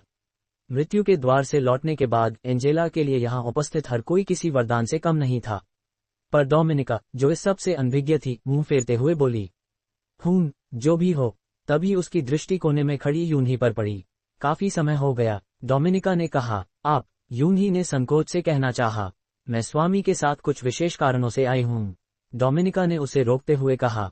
इतना जानना पर्याप्त है। कुछ देर बाद रुद्र प्रताप भी पोर्टल पार कर आया और स्थिति को संक्षेप में स्पष्ट किया। अभी भूल भुलैया को उन्नत मत करो, उसने कहा। पहले आसपास निर्माण करना होगा ताकि ऊर्जा बाहर न रिसे। लेकिन यहाँ हमारे पास नागा श्रमिक नहीं हैं, डोमिनिका ने कहा। इतना काम हमारे लिए कठिन होगा। डोमिनिका और यूनही दोनों बुद्धिमान थी, किंतु सतह लोक के जीवन से अपरिचित। हमें स्वयं काम करने की आवश्यकता नहीं, रुद्र प्रताप ने कहा। तो फिर कैसे? दोनों ने एक साथ पूछा। उनकी विस्फारित आंखों को देखकर रुद्र प्रताप ने गहरी सांस ली। यहाँ एक ऐसी वस्तु है, उसने शांत स्वर में कहा, जो हर समस्या का समाधान कर देती है। पैसा। यदि धन हो तो यहाँ भूत भी बुलाए जा सकते हैं। और रुद्र प्रताप के पास इतना धन था कि वह भूतों का पूरा परिवार बुला सकता था। रुद्र प्रताप का निवास पाजू द्वार से बहुत अधिक दूर स्थित नहीं था। हाल के दिनों में उस द्वार से निरंतर प्राणियों का निकलना आरंभ हो चुका था, जिसके परिणामस्वरूप उसके आसपास की भूमि का मूल्य भयावह रूप से गिर चुका था। भय और अनिश्चितता के इस वातावरण में लोग उस क्षेत्र में भूमि रखने से कतराने लगे थे। श्रीबैक और काले व्यापारी से सौदेबाजी करते करते जो तीक्ष्ण वार्ता कौशल रुद्र प्रताप ने अर्जित किया था, उसी का उपयोग करते हुए उसने भूमि का मूल्य लगभग नगण्य स्तर तक गिरा दिया। परिणामस्वरूप वह जमींदार, जो लंबे समय से इस भूमि को बेच पाने में असमर्थ था, प्रसन्नतापूर्वक पाजू द्वार के आसपास की समस्त जमीन के कागजात रुद्र प्रताप के हाथों में सौंप बैठा। अपने घर के चारों ओर की समस्त भूमि क्रय करते ही रुद्र प्रताप ने बिना किसी विलंब के निर्माण कार्य आरंभ करवा दिया। सबसे पहले सीमा रेखा स्पष्ट करने के लिए चारों ओर मजबूत बाड़ लगवाई गई और उसके बाद उस क्षेत्र को कीचड़ तथा बालू से घेर दिया गया ताकि ऊर्जा का रिसाव रोका जा सके। वाह, धरातली लोग तो सचमुच बहुत तेजी से काम करते हैं, डोमिनिका ने विस्मय से कहा, जब उसने देखा कि निर्माण कार्य रात तक बिना रुके चलता रहा। सूर्य अस्त हो चुका था और रात्रि उतर आई थी। ये वही समय था जब डोमिनिका मानव रूप को पुनर्तः साध लेती थी। इन मनुष्यों में भी काफी कुशल लोग हैं, रुद्र प्रताप ने शांत स्वर में कहा। रात्रिकालीन अतिरिक्त भुगतान के कारण कार्य इतनी तीव्र गति से आगे बढ़ रहा था कि सतह से परिचित रुद्र प्रताप भी आश्चर्यचकित रह गया। नागा श्रमिकों से तुलना की ही नहीं जा सकती, डोमिनिका ने एक बार फिर प्रशंसा की। अधोलोक में जन्म और जीवन बिताने वाली डोमिनिका के लिए सतह की दुनिया आश्चर्यों से भरी हुई थी। विशाल यांत्रिक राक्षस धरती से उठते ही गर्जना करता और मिट्टी व रेत का पहाड़ उगल देता, जबकि विकृत भुजाओं वाला दूसरा यंत्र उस ढेर को एक ही क्षण में चूर चूर कर देता। यदि ऐसी शक्तियां अधोलोक में होती, डोमिनिका ने विचारमग्न स्वर में कहा, तो न हमें मुआई से डरना पड़ता, न काउंट से। ये केवल मिट्टी खोदने तक ही उपयोगी हैं। रुद्र प्रताप ने उसे सुधारा। काउंट्स की वास्तविक शक्ति इन यंत्रों से तुलना योग्य ही नहीं है। डोमिनिका ने उत्तर नहीं दिया, वह अपने ही विचारों में डूब गई। चांदनी में उसका गंभीर मुखमंडल इतना स्थिर था कि रुद्र प्रताप भी कुछ कह न सका और चुपचाप आगे बढ़ गया। सुंदरता और ठहरा हुआ समय। अचानक पूरा निर्माण स्थल स्तब्ध हो गया। मिट्टी को समतल कर रहा उत्खनन यंत्र हवा में बाल्टी थामे रुक गया और मिट्टी ढोने वाला ट्रक भी ज्यों का त्यों ठहर गया। क्या हुआ? रुद्र प्रताप ने स्थिति को समझने की चेष्टा की और तभी उसे कारण का भान हुआ। वह हल्के से मुस्कुरा उठा। सभी मजदूरों की दृष्टि डोमिनिका पर टिक चुकी थी। उनके खुले मुंह, विस्फारित आंखें और स्वप्निल चेहरे स्वयं में एक विचित्र दृश्य रच रहे थे। डोमिनिका की सुंदरता ने उन्हें जैसे सम्मोहित कर लिया था। अधोलोक की प्रसिद्ध अंडर एल्व्स और वैम्पायरों की तुलना में भी डोमिनिका कहीं अधिक अनुपम थी। चंद्रमा के प्रकाश में विचारों में डूबी उसकी छवि किसी स्वप्नलोक की देवी सी प्रतीत हो रही थी। डोमिनिका, रुद्र प्रताप ने पुकारा। हाँ, उसकी आवाज ने डोमिनिका को वर्तमान में लौटा दिया। मैं हस्तक्षेप नहीं करना चाहता, रुद्र प्रताप ने संयम से कहा, पर यदि यह स्थिति बनी रही तो निर्माण कार्य आगे नहीं बढ़ पाएगा। क्या मैं बाधा बन रही हूँ? डोमिनिका ने मासूमियत से पूछा। चारों ओर से प्रशंसा की धीमी आहें गूंज उठीं। अनजाने में ही सही, पर हाँ, रुद्र प्रताप ने स्पष्ट कहा। अधोलोक में सुंदरता मात्र एक बाहरी खोल थी। जीवन मरण की उस दुनिया में डोमिनिका की पतली काया अस्तित्व के लिए बाधा मानी जाती थी, पर सतह की दुनिया में ये सुंदरता सम्मोहन बन चुकी थी। डोमिनिका ने वातावरण को भांप लिया। उसके चेहरे पर एक क्षण में शीतल क्रूरता उतर आई। इनकी हिम्मत कैसे हुई? उसने असहजता से कहा। ठीक है, अंदर चलो, रुद्र प्रताप ने कहा। समझ गई, कहते हुए डोमिनिका ने पीछे मुड़कर घर की ओर कदम बढ़ा दिए। उसके जाते ही जैसे समय फिर से चल पड़ा। ईर्ष्या, विष और दुर्घटना, मजदूरों की शिकायतें फूट पड़ीं। अरे, उसे अंदर क्यों भेज दिया? खुद ही रखना चाहता है। इतना पैसा है फिर भी लड़की के मामले में कंजूस। देश की अर्थव्यवस्था पहले ही अधोलोक से निकलते प्राणियों के कारण अवसाद में जा चुकी थी। जीवन कठिन था और सामने खड़ा ये युवक उनकी पीड़ा पर नमक छिड़कता प्रतीत हो रहा था। ईर्ष्या, कुंठा और क्रोध, सबका लक्ष्य एक ही था, रुद्र प्रताप। तभी एक ट्रक अनियंत्रित होकर सामग्री के ढेर की ओर बढ़ने लगा। अरे रुको, चीखें गूंज उठीं। ट्रक टकराया, ढेर गिरा, एक मजदूर दब गया। आह, मेरी टांग, मेरी टांग। स्थल पर अराजकता फैल गई। गालियां, चीखें, आदेश, सब एक साथ गूंजने लगे। अंततः जब ट्रक पीछे हटा तो ढेर फिर से खिसका और धड़ाम, मजदूर दर्द में चीखते रहे और अराजकता का स्वर धीरे धीरे पूरे निर्माण स्थल पर फैल गया। हे भगवान! जैसे ही ट्रक बेकाबू होकर बार बार आगे पीछे हिला, ढेर में रखा लोहे का भारी सामग्री का ढेर और अस्थिर हो गया। एक तेज धमाका हुआ और लोहे के खंभे और अन्य सामान इधर उधर गिरते हुए धूल और मलबे के बादल उड़ा रहे थे। श्री रुद्र प्रताप, स्थिर स्वभाव वाले अनुभवी मजदूर भी चीख पड़े, क्योंकि दृश्य पूरी तरह से अराजकता में बदल चुका था। उर्ग, श्री कुमारीश इतने भयभीत हो गए कि उनकी आवाज ही नहीं निकली, केवल दर्द की आहें ही उनके गले से फूटीं। मजदूरों की आंखें उस भयंकर दृश्य पर जमी रही।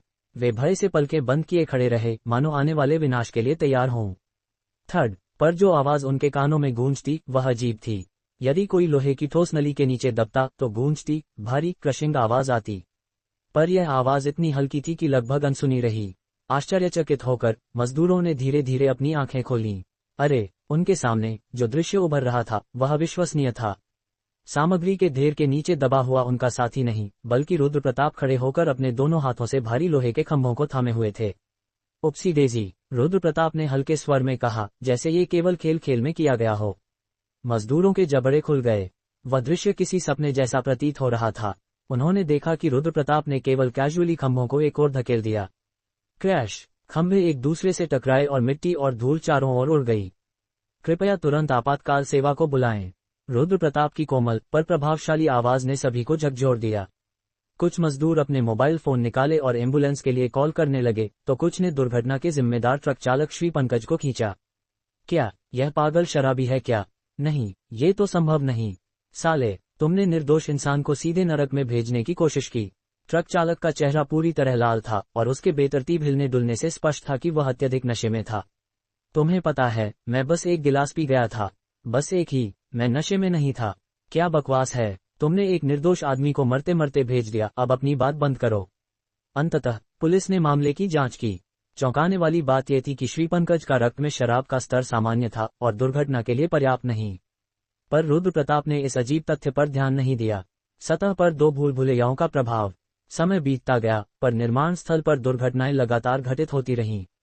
एक स्वस्थ मजदूर भारी सामग्री ले जाते समय अचानक गिर जाता और सामान्य कार्य करने वाले भारी उपकरण बार बार असामान्य रूप से खराब हो जाते। काम की गति धीरे धीरे घटने लगी। रुद्र प्रताप ने कई बार साइट पर्यवेक्षक महेश्वर सिंह को बुलाकर स्थिति की व्याख्या मांगी। फिर भी दुर्घटनाएं रुकती नहीं थीं। जल्द ही श्रमिकों के बीच शापित स्थल की कहानियां फैलने लगीं। रुद्र प्रताप को ये ध्यान देने पर मजबूर होना पड़ा। यह असामान्य था कि मजदूर लगातार कहते कि उन्होंने कुछ नहीं देखा, पर फिर भी दुर्घटनाएं हो रही थीं। और यदि वास्तव में कोई शक्ति उन्हें प्रभावित कर रही थी, तो उत्तर स्पष्ट था। भूल-भुलैयाएं। अधोलोक की 2 विशाल भूल-भुलैयाएं अब सतह पर विद्यमान थीं और उनका प्रभाव सीधे निर्माण स्थल और उसके आसपास महसूस किया जा रहा था। हाल ही में निर्माण स्थल के मजदूर रुद्र प्रताप के संपर्क में आने से कतराने लगे थे। पहला हादसा होने पर उसने श्री कुमारीश को मौत की कगार से बचाया था। उसके बाद रुद्र प्रताप ने सक्रिय रूप से पूरे निर्माण स्थल पर बार बार होने वाली दुर्घटनाओं को रोकने में अपनी महाशक्ति का परिचय दिया। इसके बावजूद मजदूरों की निगाहों में वह कोई साधारण इंसान नहीं था। उनकी आंखों में उसके प्रति डर और अविश्वास स्पष्ट झलक रहा था। वे मानो किसी राक्षस का सामना कर रहे हों, रुद्र प्रताप की ओर देखने से बचते थे। शायद ये डर इस कारण था कि रुद्र प्रताप के पास सामान्य मानव से कई गुना अधिक अद्भुत और अलौकिक शक्ति थी, जिसके कारण वे उसे अपने जैसे इंसान मान ही नहीं सकते थे। घुटन भरी इस चुप्पी के बीच रुद्र प्रताप ये देखकर संतुष्ट होते कि मजदूर अपनी नाराजगी और शिकायतें वापस ले लें और सीधे उससे निपटने के बजाय उन्हें व्यक्त करना शुरू करें। क्या ये मानव है या कोई राक्षस? शायद यह एक राक्षस है जो इंसानी त्वचा में छुपा है। मुझे लगता है कि अजीब तो ये साइड नहीं है, बल्कि इस घर का मालिक ही है। उन मजदूरों में से किसी ने भी उस निष्पक्ष और परोपकारी व्यक्ति के प्रति धन्यवाद या सम्मान नहीं दिखाया जिसने उनके साथी की जान बचाई थी। उल्टा उन्होंने उसकी ओर घृणा और भय की एक अजीब मिश्रित भावना प्रकट की, मानो रुद्र प्रताप ने कोई गलती की हो। रुद्र प्रताप की दृष्टि, सत्य की आंखें साफ तौर पर बताती थीं कि लोग उसे किस नजरों से देख रहे थे। फिर भी उसका चेहरा शांत और निर्भीक था। यह उसके लिए स्वाभाविक था। वह कभी यह अपेक्षा नहीं करता था कि लोग उसे समझेंगे। यही कारण था कि वह आम लोगों से दूर अलग जीवन व्यतीत करता था, क्योंकि यही असली असंस्कृत मानव दृष्टि थी, जैसी नजर इंसान किसी डंजियन बेबी पर डालता है। सतह पर भी वह हमेशा अपरिचित और बहिष्कृत ही रहा। रुद्र प्रताप ने चुपचाप मजदूरों का निरीक्षण किया और फिर निर्माण स्थल के पर्यवेक्षक महेश्वर सिंह की ओर देखा। उसने कहा, आज का काम यहीं समाप्त करें। माहौल बहुत भारी है और हमें किसी भी अनहोनी से बचना होगा। मुझे खेद है, मैं मजदूरों का उचित प्रबंधन नहीं कर पाया, पर्यवेक्षक ने विनम्रता से जवाब दिया। अगली बार कृपया कुछ योग्य और प्रशिक्षित मजदूर लाएं। काम तेज या धीमा हो सकता है, पर ऐसी दुर्घटनाएं फिर से नहीं होनी चाहिए, रुद्र प्रताप ने निर्देशित किया। चूंकि सभी मजदूर रुद्र प्रताप से कतराते थे, इसलिए सभी संवाद पर्यवेक्षक के माध्यम से ही होते थे। परंतु महेश्वर सिंह अभी भी उसकी ओर गंभीर और थोड़े भयभीत नजरों से देख रहा था। क्या कहना बाकी है? रुद्र प्रताप ने पूछा। पर्यवेक्षक असहजता से खड़ा रहा और धीरे धीरे कंधे ऊंचे करते हुए बोला, वह उस समय तक जाना चाहिए था, फिर भी वहीं ठहरा रहा। उसने गहरी सांस ली। अगर यह व्यवसाय से संबंधित है तो संक्षेप में कहो। मैं इतनी ऊर्जा लगाकर थक चुका हूं, रुद्र प्रताप ने उकसाया। पर्यवेक्षक ने हिचकिचाहट के बाद खुलासा किया, आपको पता है, अधोलोक से जो रत्न आते हैं, डाउन जेम्स। जैसे ही उसने बात शुरू की, उसने अपनी झबरेली झोली से एक पत्थर निकाला। ये पत्थर रुद्र प्रताप के लिए परिचित था, जिसे उसने पहले कई बार देखा था। क्या आप इसे देख सकते हैं? पर्यवेक्षक ने पूछा। रुद्र प्रताप ने आंखों से देखा और अपने कीटाणु दृष्टि से परीक्षण करते हुए पाया कि यह डाउन जेम्स केवल बाहरी रूप से ही पूरी तरह सही था, परंतु अंदर से डेंजियन ऊर्जा रहित था। ये कहाँ से मिला? रुद्र प्रताप ने गंभीर स्वर में पूछा। पर्यवेक्षक ने विस्तार से बताया कि उसने इसे बहुत महंगे दाम में खरीदा था, लेकिन इसका कोई असर नहीं हुआ। अरे, ये थकान कम करने और स्वास्थ्य बढ़ाने में अच्छा कहा जाता है, शायद आपको इसके बारे में कुछ पता हो। पर्यवेक्षक ने विनम्रतापूर्वक पूछा। रुद्र प्रताप ने पत्थर को ध्यान से देखा और ताना भरी नजर से पूछा, सच में ये कहाँ से आया? पर्यवेक्षक ने बताया कि यह किसी प्रतिष्ठित एक्सप्लोरर एसोसिएशन से प्राप्त हुआ। उसने गर्व से कहा कि उसने अपने पैसे देकर इसे हासिल किया था।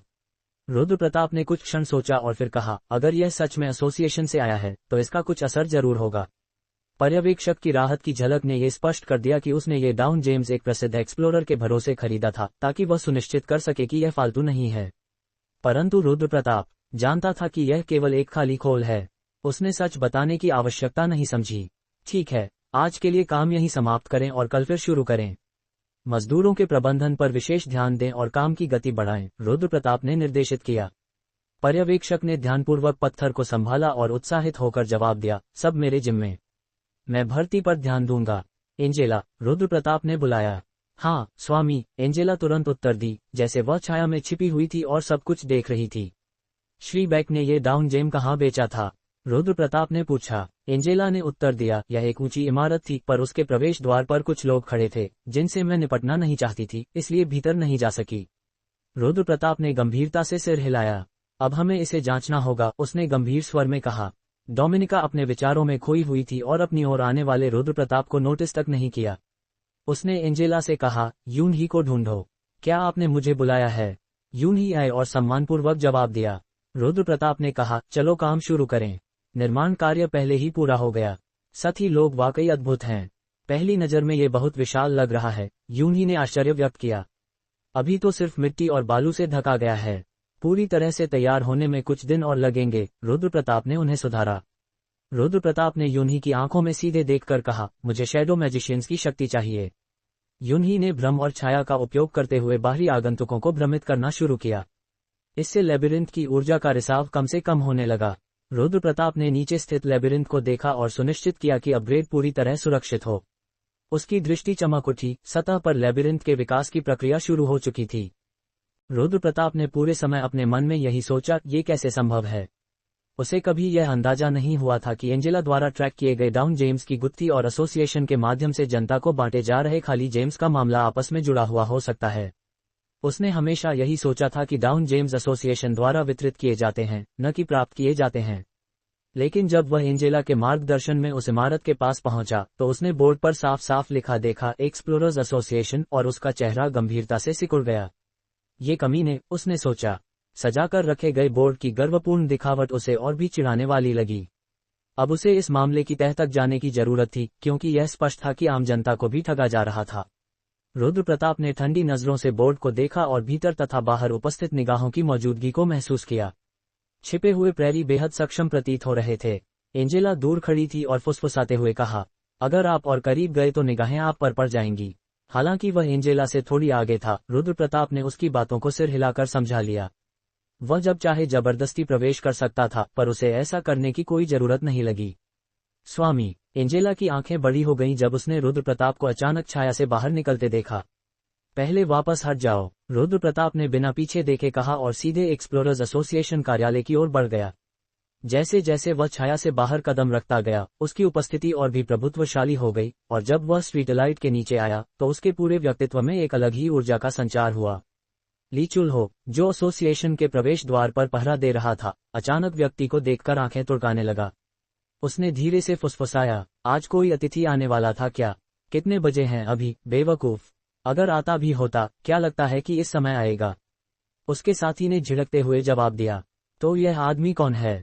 मुझे कैसे पता? ये तुम्हारा काम है। ली चुल्हो ने उस व्यक्ति के सामने खड़े होकर उसकी राह रोकने की कोशिश की, पर जब उसने देखा कि चांदनी में उस आदमी की आंखों में लाल रोशनी झलक रही थी, वह स्तब्ध रह गया। बाहरी तौर पर वह सामान्य इंसान जैसा ही प्रतीत होता था। उसकी उपस्थिति में कुछ विशेष नहीं था, परंतु उसकी हरकतें और निश्चय स्पष्ट कर रहे थे कि यह कोई साधारण व्यक्ति नहीं था। जैसे शिकार के सामने शिकार की नजरें ठिठक जाती हैं, उसी तरह ली चुल्हो भी डर से कांपते हुए खड़ा था। अरे अरे अरे, उसका साथी जोर देकर बोला। अगर ऐसा नहीं होता तो ली चुल्हो अपने दायित्व को भूलकर बस उसे घूरता रहता। आप कौन हैं? ली चुल्हो ने नाक में सांस भरते हुए पूछा। मैं सोंग जोंगचुल से मिलने आया हूँ, व्यक्ति ने उत्तर दिया। जैसे ही ली चुल्हो ने ये सुना, उसकी राहत की सांस निकल गई। वह ये जानकर संतुष्ट हुआ कि यह व्यक्ति दुश्मन नहीं है। क्या आपके पास अपॉइंटमेंट है? ली चुल्हो ने पूछा।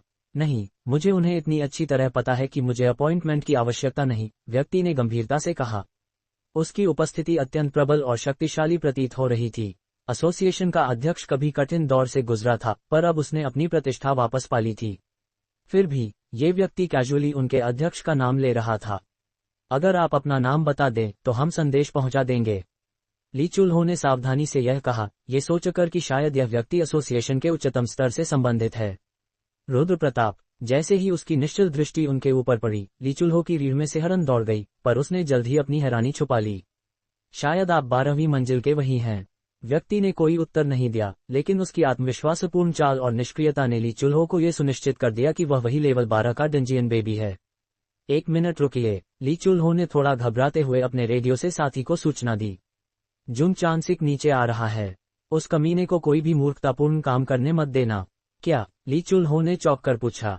जुन चांसिक, जो आधा साल पहले एसोसिएशन में शामिल हुआ था, अचानक दहाड़ता हुआ रुद्र प्रताप की ओर बढ़ा। उसने उठाया हुआ मुक्का फेंका।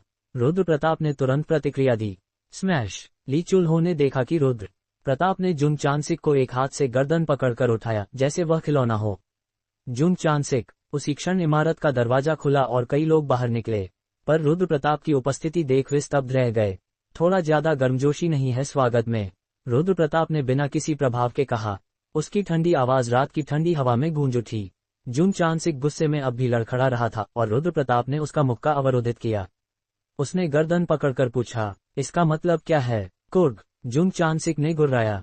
रुद्र प्रताप का दबाव और बदल गया व्यक्तित्व, जिसने पिछले 1 साल में विकसित हुआ था, इतना प्रबल था कि सोंग जोंगचुल को अब और बहाना बनाने की हिम्मत नहीं रही।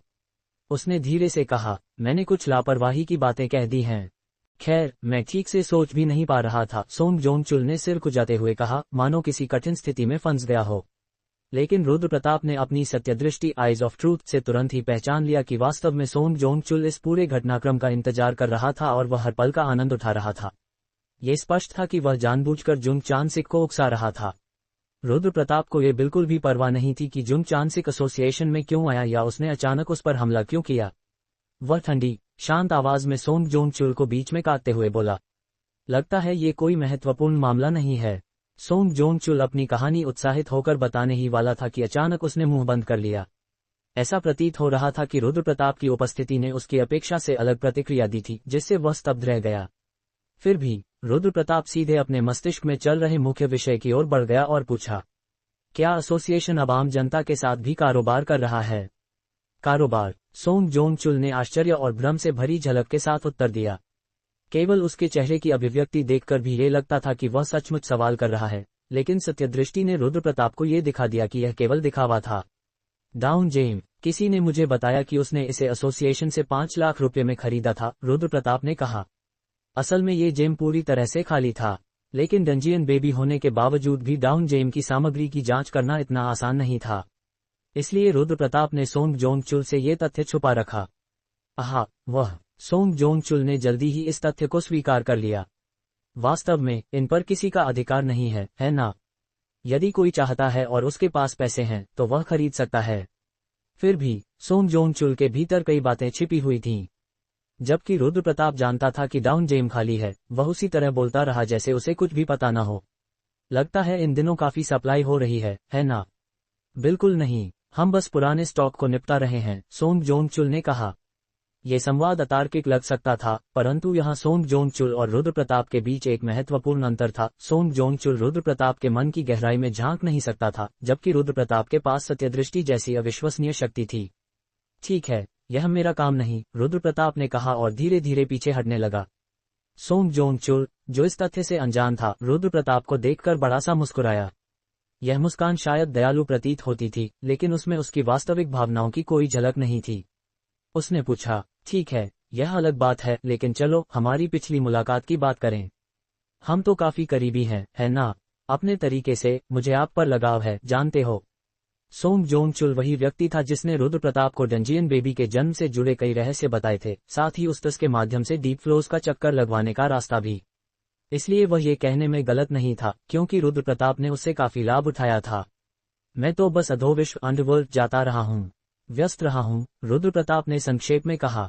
सच में, सबसे उच्च स्तर के डंजियन बेबी के रूप में तुम्हारा यही काम है। ये देखकर आश्चर्य होता है कि तुम इस स्थिति में भी अधोविश्व की ओर जा रहे हो। हम जैसे सामान्य खोजकर्ता केवल प्रवाह में बहती प्राणियों के साथ संतोष कर सकते हैं, सोंग जोंगचुल ने टिप्पणी की। ये बातचीत सही थी, लेकिन दोनों पुरुष लगातार एक दूसरे का मूल्यांकन कर रहे थे। सतह पर यह समान स्तर की बातचीत लग रही थी, परंतु सोंग जोंगचुल अपनी उपस्थिति में रुद्र प्रताप के सामने पिछड़ रहा था। पिछले साल उसने क्या क्या किया? सोंग जोंगचुल अपने मुस्कान के पीछे लगातार रुद्र प्रताप की हरकतों का निरीक्षण कर रहा था। रुद्र प्रताप की उपस्थिति इतनी प्रबल और बदल चुकी थी कि उसकी गहरी काली आंखों में कोई भी विरोधी चीज टिक नहीं सकती थी। कभी कभी उनकी दृष्टि मिलती तो सोंग जोंगचुल को रुद्र प्रताप की उदासीन नजर से अपने भीतर का हर डर महसूस होता, जैसे उसकी आत्मा छीन ली गई हो। और सबसे विचित्र बात यह थी कि रुद्र प्रताप बार बार दीवार की ओर देख रहा था।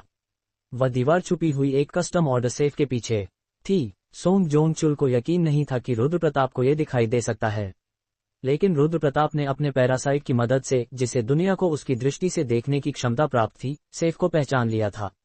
आपकी आंखों के लिए अदृश्य वस्तु पैरासाइट के द्वारा संवेदित की गई है। पैरासाइट की क्षमता, मार्गदर्शन, गाइडेंस सक्रिय की गई। हरी चमक से संकेतित वस्तु के सामने रुद्र प्रताप ने धीरे से मुस्कुराया। मिल गया। पैरासाइट की क्षमता अभी भी सक्रिय थी। डाउन जेम्स का ढेर पाया गया। कुछ जेम्स पहले ही उपयोग में आ चुके हैं, पर अधिकांश पूरी तरह सक्रिय और ऊर्जा से भरे हुए हैं। संदेश देखने के बाद रुद्र प्रताप धीरे धीरे उठ खड़ा हुआ। अरे, आप तो जा रहे हैं? सोंग जोंगचुल ने पूछा। हम फिर मिलेंगे, रुद्र प्रताप ने उत्तर दिया। सोंग जोंगचुल ने अंत तक अपनी असली मंशा छुपाई, पर जैसे ही रुद्र प्रताप की उपस्थिति दूर हुई, उसका व्यवहार पूरी तरह बदल गया। उसने आदेश दिया, सांगसिक और जाचुल, उस व्यक्ति का पीछा करो। मुझे पता लगाना है कि वह यहाँ क्यों आया और अगली बार कहाँ जा रहा है। वहीं रुद्र प्रताप ने एसोसिएशन से बाहर निकलते हुए मुस्कुराते हुए कहा, मैं घर जा रहा हूँ, मेरा पीछा करने की कोई जरूरत नहीं। तुम्हारे बॉस को तो पता है कि मैं कहाँ रहता हूँ। कोई उत्तर नहीं आया। रुद्र प्रताप ने जैसे उम्मीद की थी वैसे ही कदम बढ़ाए। थोड़ी देर बाद गली की छाया में कुछ धीमे स्वर प्रकट हुए, लेकिन फिर सब कुछ चुप हो गया। स्वामी, रुद्र प्रताप अचानक गली से बाहर आया और देखा कि एंजेला अंधेरे से झांक रही थी। उसने कहा, मैंने कहा था कि पहले वापस जाओ। एंजेला ने हल्के हंसते हुए उसके हाथ को पकड़ा और कहा, मुझे तो कोई काम नहीं है, साथ चलेंगे तो अच्छा लगेगा। उसकी मुस्कान उस प्रकार की थी जैसे डेट पर हो। रुद्र प्रताप ने अब उसे पीछे धकेलने की कोशिश नहीं की, पर उसकी आंखों में देखते हुए वह रुक गया। क्यों, क्या हमारा पीछा किया जा रहा है? एंजेला ने पूछा। नहीं, ऐसा नहीं है, रुद्र प्रताप ने उत्तर दिया और फिर चलने लगे। मैंने कुछ पीछे छोड़ दिया है। क्या छोड़ा? एंजेला ने हल्का घबराकर पूछा। चिंता मत करो, मैं जल्दी वापस आकर उसे ले लूंगा, रुद्र प्रताप ने उत्तर दिया। निर्माण कार्य जारी था, लेकिन दुर्घटनाएं भी लगातार हो रही थीं। श्रमिकों के बीच अफवाहें फैल रही थीं कि यह स्थान जादू या शाप से प्रभावित है। इससे अधिकांश काम करने में हिचकिचा रहे थे, पर रुद्र प्रताप ने उनके मजदूरी बढ़ाकर स्थिति संभाल ली। ऐसे काम करेंगे तो हमें 2 बार मेहनत करनी पड़ेगी। तो बताओ, अब क्यों बवाल मचाया जा रहा है? क्या हम यहीं बैठकर बेकार खेलें, जबकि वहां पुराने लोग मेहनत कर रहे हैं? उस दिन की बहस सामान्य थी और सुपरवाइजर के हस्तक्षेप से यह बड़ी लड़ाई में नहीं बदल पाई, पर पूरे स्थल का माहौल बेहद तनावपूर्ण था। ये पूरी तरह अपेक्षित था। अधोविश्व में न केवल एक बल्कि 2 भूल-भुलैया मौजूद थीं, इसलिए ये सामान्य श्रमिकों के बस की बात नहीं थी कि वे उनकी ऊर्जा के प्रभावों को सहन कर सकें। अधोविश्व की ऊर्जा सामान्य प्राणियों के लिए जानलेवा थी। लंबे समय तक इसके प्रभाव में रहने से उनके स्वास्थ्य और स्वभाव में गिरावट आना कोई असामान्य बात नहीं थी। केवल वही लोग इस ऊर्जा का सामना कर सकते थे जो खोजकर्ता बनने के योग्य होते थे। लेकिन निर्माण स्थल अधोविश्व की तरह हर कोने में राक्षसों से भरा हुआ नहीं था। स्वाभाविक ही, चूंकि श्रमिकों में से कोई भी खोजकर्ता बनने के योग्य नहीं था, वे आसानी से थक जाते और उनकी ऊर्जा क्षीण हो जाती। हालांकि भूल-भुलैया केवल कमजोर ऊर्जा उत्सर्जित कर रही थी, क्योंकि अभी उनका उन्नयन प्रक्रिया में होना बाकी था। यही अधिकांश सामान्य लोगों के लिए पर्याप्त था कि उनकी सेहत पर गंभीर प्रभाव पड़े। हर बार जब ठंडी हवा, जिसमें हल्की सी अधोविश्वीय ऊर्जा मिल रही थी, निर्माण स्थल पर बहती, श्रमिकों की हड्डियों तक ठंडक उतर जाती और वे जोर जोर से खांसते हुए कांप उठते। समय बीतने के साथ उनकी झल्लाहट बढ़ती गई और लड़ाइयों की संख्या में इजाफा हुआ। थकान के कारण घटनाएं और भी विचित्र और खतरनाक होती गईं। अफवाहें लगातार फैलती रहीं, लेकिन इसके बावजूद, इन घटनाओं से उत्पन्न भय के बावजूद, पुरस्कार और प्रलोभन श्रमिकों के लिए अधिक आकर्षक साबित हो रहे थे और वे अपनी मेहनत जारी रखते रहे। ऐसा प्रतीत हो रहा था कि परिस्थितियां जैसी भी थीं, श्रमिक किसी भी कीमत पर काम को पूरा करने का संकल्प कर चुके थे। मिट्टी और रेत पहले से तय सीमा से अधिक जमा हो रही थी और यहां तक कि बाढ़ भी दूरी पर ही लगाई जा रही थी। चाहे सती भूल-भुलैया का विकास कितना भी धीमा क्यों न हो, लेबिरिंथ कोर का स्तर 1 से 2 तक उन्नयन करने में अधिक समय नहीं लगेगा।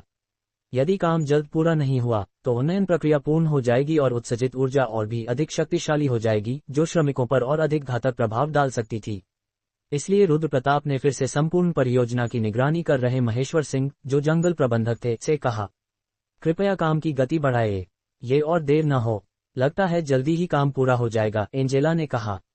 पहले की तुलना में अब वह इस ध्यान का आनंद लेने लगी थी, जैसे ही वह निर्माण स्थल पर अपनी आम पोशाक में घूमती थी। यदि वह वहां नहीं होती, तो रुद्र प्रताप को यकीन था कि कार्य थोड़ा तेजी से आगे बढ़ता। वर्तमान में भी श्रमिक ईर्ष्या से हरे हो रहे थे क्योंकि एंजेला रुद्र प्रताप की बाह में लिपटी हुई थी। डोमिनिक, जो अपने स्वामी के अलावा किसी और की नजरों से आहत होती थी, उसके विपरीत एंजेला इस ध्यान का आनंद ले रही थी। लेकिन रुद्र प्रताप जानता था कि उसका ध्यान केवल उसी पर केंद्रित है और इसलिए उसने उसे थोड़ी स्वतंत्रता दी, बिना उसे घर में वापस भेजे। उसके बाद आर्या शांता ने अगली बार सतह पर अपनी उपस्थिति दर्ज कराई। एंजेला और डोमिनिक को स्वतंत्र रूप से घूमते देखकर वह भी उनके साथ जुड़ने की इच्छा रखने लगी, और रुद्र प्रताप ने उसे रोकने की कोशिश नहीं की। अब सतह पर स्वतंत्र रूप से घूमती हुई ये महिलाएं अपने लिए चुने गए अच्छे स्थान पर धूप सेक रही थीं और आराम से समय बिता रही थीं, सिवाय डोमिनिक के। जैसे ही महिलाएं सतह के माहौल में सहज हुईं और महेश्वर सिंह से परिचित हुईं, रुद्र प्रताप ने निर्माण स्थल छोड़ा और कहीं और जाने लगा। वह अपने माता पिता के घर की ओर जा रहा था, जिसे उसने पिछले 1 साल में नहीं देखा था। ग्रैंड लेबिरिंथ ने फिर से धीरे धीरे अपने प्रभाव को बढ़ाना शुरू कर दिया। इस बीच कई बदलाव दिखाई दिए। रुद्र प्रताप ने ग्रैंड लेबिरिंथ को भोजन के लिए 100 लेबिरिंथ मास्टर चढ़ाए थे, और इसके अलावा हजारों जीवों का जीवन भी उसने इसका हिस्सा बना दिया। वह आमतौर पर निर्णय लेने में संतुलित रहता था, लेकिन इस मामले में यह थोड़ा अत्यधिक निर्णय था। फिर भी उसे कोई अपराधबोध नहीं था। उसने सोचा कि क्या यह इसलिए है क्योंकि वह 2 विश्व के नियम, सर्वोत्तम जीव का जीवित रहना, के अधिक अनुकूल हो गया है, या फिर यह ग्रैंड लेबिरिंथ के किसी प्रकार के प्रभाव का परिणाम था। इसलिए रुद्र प्रताप को अपनी शंका की पुष्टि करनी थी। उसे यह जानना था कि ग्रैंड लेबिरिंथ ने उसे किस हद तक प्रभावित किया। जैसे ही वह अपने परिचित परंतु अपरिचित अपार्टमेंट के दरवाजे के सामने खड़ा हुआ, उसके मन में चल रही सभी सोच धीरे धीरे गायब हो गई और उसकी जगह एक अज्ञात भावना ने ले ली। रुद्र प्रताप ने सावधानीपूर्वक घंटी बजाए। उसे डर था कि पिछले साल कुछ महत्वपूर्ण हुआ होगा, जैसे कि घर का स्थान बदलना, पर शुक्र है कि दूसरी तरफ से परिचित आवाज आई। कौन है? रुद्र प्रताप की उम्मीद के विपरीत दरवाजा उसकी छोटी बहन आर्या शांता ने खोला। वह वहीं ठिठक गई, शब्दहीन रह गई और अपने भाई को देखा, जिसे उसने 1 साल तक नहीं देखा था। आर्या शांता का पेट, जो 1 साल पहले सपाट था, अब बाहर निकला हुआ था। ये स्पष्ट था कि इस दौरान उसके जीवन में खुशखबरी आई थी। लेकिन केवल एक ही व्यक्ति जो वास्तव में इसका उत्तर दे सकता था, वह केवल एक वाक्य बोली, ठंडी अभिव्यक्ति के साथ। अंदर आओ, माँ अंदर हैं। आर्या शांता की पीठ पहले से मोटी लग रही थी और उसने ठंडी आवाज में कहा और मुड़ गई। ये स्पष्ट था कि पिछले साल उसके लिए कठिन रहा। उसने रुद्र प्रताप का जवाब का इंतजार तक नहीं किया और सोफे की ओर चली गई। फिर वह हवा में बेपरवाह निगाहें टिकाकर बैठ गई, जैसे उसके चेहरे पर कोई भाव ही न हो। उसका यह व्यवहार रुद्र प्रताप के लिए इतना विदेशी था कि वह घर में कदम रखने में हिचक रहा था। वह जूते की रैक के पास खड़ा रहा। हालांकि आर्या शांता जानती थी कि वह कौन है, उसने एक बार भी पीछे मुड़कर नहीं देखा। काफी हिचकिचाने के बाद रुद्र प्रताप ने आखिरकार बैठक में एक कदम रखा। उसने केवल अपने जूते उतारे थे, लेकिन उसके शरीर में एक गहरी, अनजानी ठंडक महसूस हो रही थी। जैसे ही वह कमरे में प्रवेश किया, वह अजीब तरह से खड़ा रहा, न पूरी तरह अंदर, न बाहर। उसने सोचा कि क्या उसे कमरे में प्रवेश करना सही है। शायद यदि वह आता ही नहीं, तो बेहतर होता। लेकिन सोच को झटकते हुए उसने दूसरा कदम आगे बढ़ाया। ये केवल एक कदम था, फिर भी ऐसा लग रहा था जैसे उसने अधोविश्व के एक छोर से दूसरे छोर तक दौड़ लगाई हो। ठक ठक, एक तेज आवाज ने खामोशी को काट दिया, पर कोई जवाब नहीं आया। ठक ठक, पहले से अधिक जोर से आवाज आई, लेकिन फिर भी कोई उत्तर नहीं मिला। माँ, मैं रुद्र प्रताप यहाँ हूँ। इस बार उसने जोर से आवाज लगाई, पर दूसरी तरफ से कोई उत्तर नहीं आया। माँ, मैं अंदर जा रहा हूँ। रुद्र प्रताप ने साहस जुटाया और दरवाजे का हैंडल पकड़ा, लेकिन आधा भी घुमाने से पहले उसने कदमों की आवाज सुनी और दरवाजा खुल गया। सामने एक मध्यम आयु की महिला दिखाई दी, जिसकी त्वचा शुष्क और खुरदरी थी, बाल बिखरे हुए थे, आंखें झुकी हुई थीं और शरीर पर स्पष्ट बीमारियां छाई हुई थीं। उसकी माँ अब कई साल बड़ी और थकी हुई लग रही थी। माँ, वह अपने जन्म से ही नामहीन था। जीवन की कठिनाइयों से जूझते हुए उसने हमेशा अपने अस्तित्व के लिए लड़ाई लड़ी थी। डेनारियन के दुष्स्वप्नों से केवल ये सत्य उभर कर सामने आया कि उसके जीवन की लगभग हर चीज झूठी थी। इसलिए वह सोचता था कि अपनी माँ और परिवार से मिलना कोई बड़ी बात नहीं है। लेकिन रुद्र प्रताप, क्या तुमने खाना खा लिया? जब रुद्र प्रताप ने अपनी माँ को मुस्कुराते हुए देखा, जैसे वे बस कल ही मिले हों, उसने महसूस किया कि भले ही दुनिया झूठ और धोखे पर बनी हो, लेकिन उसके आसपास की दुनिया वास्तविक थी। उसी एहसास में उसने अपनी माँ को चुपचाप गले लगा लिया। मैं घर आया हूँ, माँ, रुद्र प्रताप ने कहा। एक पतली हाथ उसकी पीठ पर हल्के से गिरी और बोली, और मुझे खेद है कि मैं देर से आया। अंततः रुद्र प्रताप को उनके परिवार की ओर से कोई उत्तर नहीं मिला। वही आर्या शांता, जो अभी कुछ ही क्षण पहले हंसी मजाक कर रही थी, पिता का जिक्र होते ही लगातार आंसू बहाने लगी, मानो उसकी पहले की ऊर्जावान और जीवंत उपस्थिति केवल एक छलावा ही थी। माता कौशल्या ने अपनी बेटी को कमरे में वापस ले जाकर कहा कि रुद्र प्रताप को इसकी चिंता करने की जरूरत नहीं है। पिता को कुछ हुआ क्या? रुद्र प्रताप ने पूछा। फिक्र मत करो, तुम्हारे पिता ठीक हैं, बस काम में व्यस्त हैं, इसलिए कुछ दिनों से घर नहीं आए। आर्या शांता शायद सिर्फ तुम्हारा ध्यान खींचना चाह रही है, क्योंकि उसने तुम्हें लंबे समय से नहीं देखा। इसलिए ज्यादा चिंता मत करो, माता कौशल्या ने उत्तर दिया।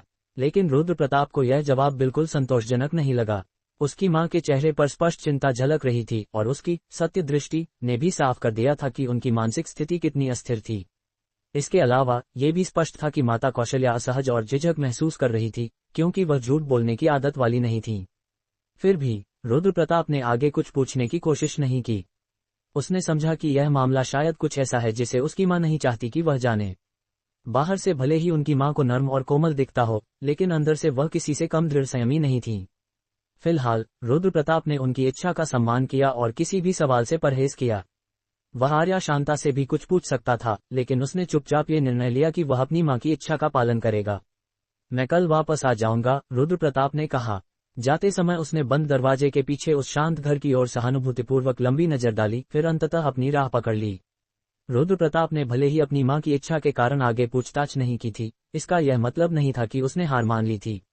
जैसे ही वह अपने घर पहुंचा, उसने एंजेला को बुलाया और कहा, मेरे परिवार के साथ कुछ हुआ है। मैं निश्चित हूं कि कुछ तो हुआ है, लेकिन मुझे नहीं पता कि क्या। परिवार शब्द सुनकर एंजेला थोड़ी देर के लिए चौंकी, लेकिन जैसे ही उसने अपने स्वामी की आंखों में छुपी ठंडक देखी, उसने जल्दी ही अपनी भावनाओं को नियंत्रित कर लिया। उसने पूछा, अब क्या करना है? देखो कि उनके साथ कुछ हो रहा है या कोई उन्हें नुकसान पहुंचाने की कोशिश तो नहीं कर रहा। रुद्र प्रताप की वाक्य अधूरी रही, लेकिन एंजेला की दृढ़ दृष्टि ने साफ कर दिया कि उसे पूरी तरह समझ में आ गया कि उसका स्वामी क्या कह रहा है। उसने अपनी चमकदार लाल होंठों को चाटते हुए कटु मुस्कान के साथ पूछा, कब शुरू करूं? रुद्र प्रताप ने अपनी जेब से मोबाइल फोन निकाला और उसे एंजेला को सौंपते हुए कहा, इसे कैसे इस्तेमाल करना है मुझे पहले से ही पता है, एंजेला ने उत्तर दिया। उसके चेहरे पर आत्मविश्वास झलक रहा था। ऐसा प्रतीत हुआ कि सतह पर रहते हुए उसने अपने समय को बिल्कुल बेकार नहीं गंवाया था। अच्छा, मैं तुम्हें उनका स्थान बता दूंगा। वहां कुछ देर रुको। रुद्र प्रताप और एंजेला की हाल की मुलाकात के तुरंत बाद उन्हें अलग होना पड़ा, इसलिए एंजेला ने भारी मुंह बना लिया। लेकिन रुद्र प्रताप उस समय उसके किसी शिकायत को स्वीकार करने के मूड में नहीं था। उसे बुरा आभास हुआ था। उसे शक था कि उसका परिवार किसी संकट में फंस गया था, और हो सकता था कि उसके पिता की परेशानी।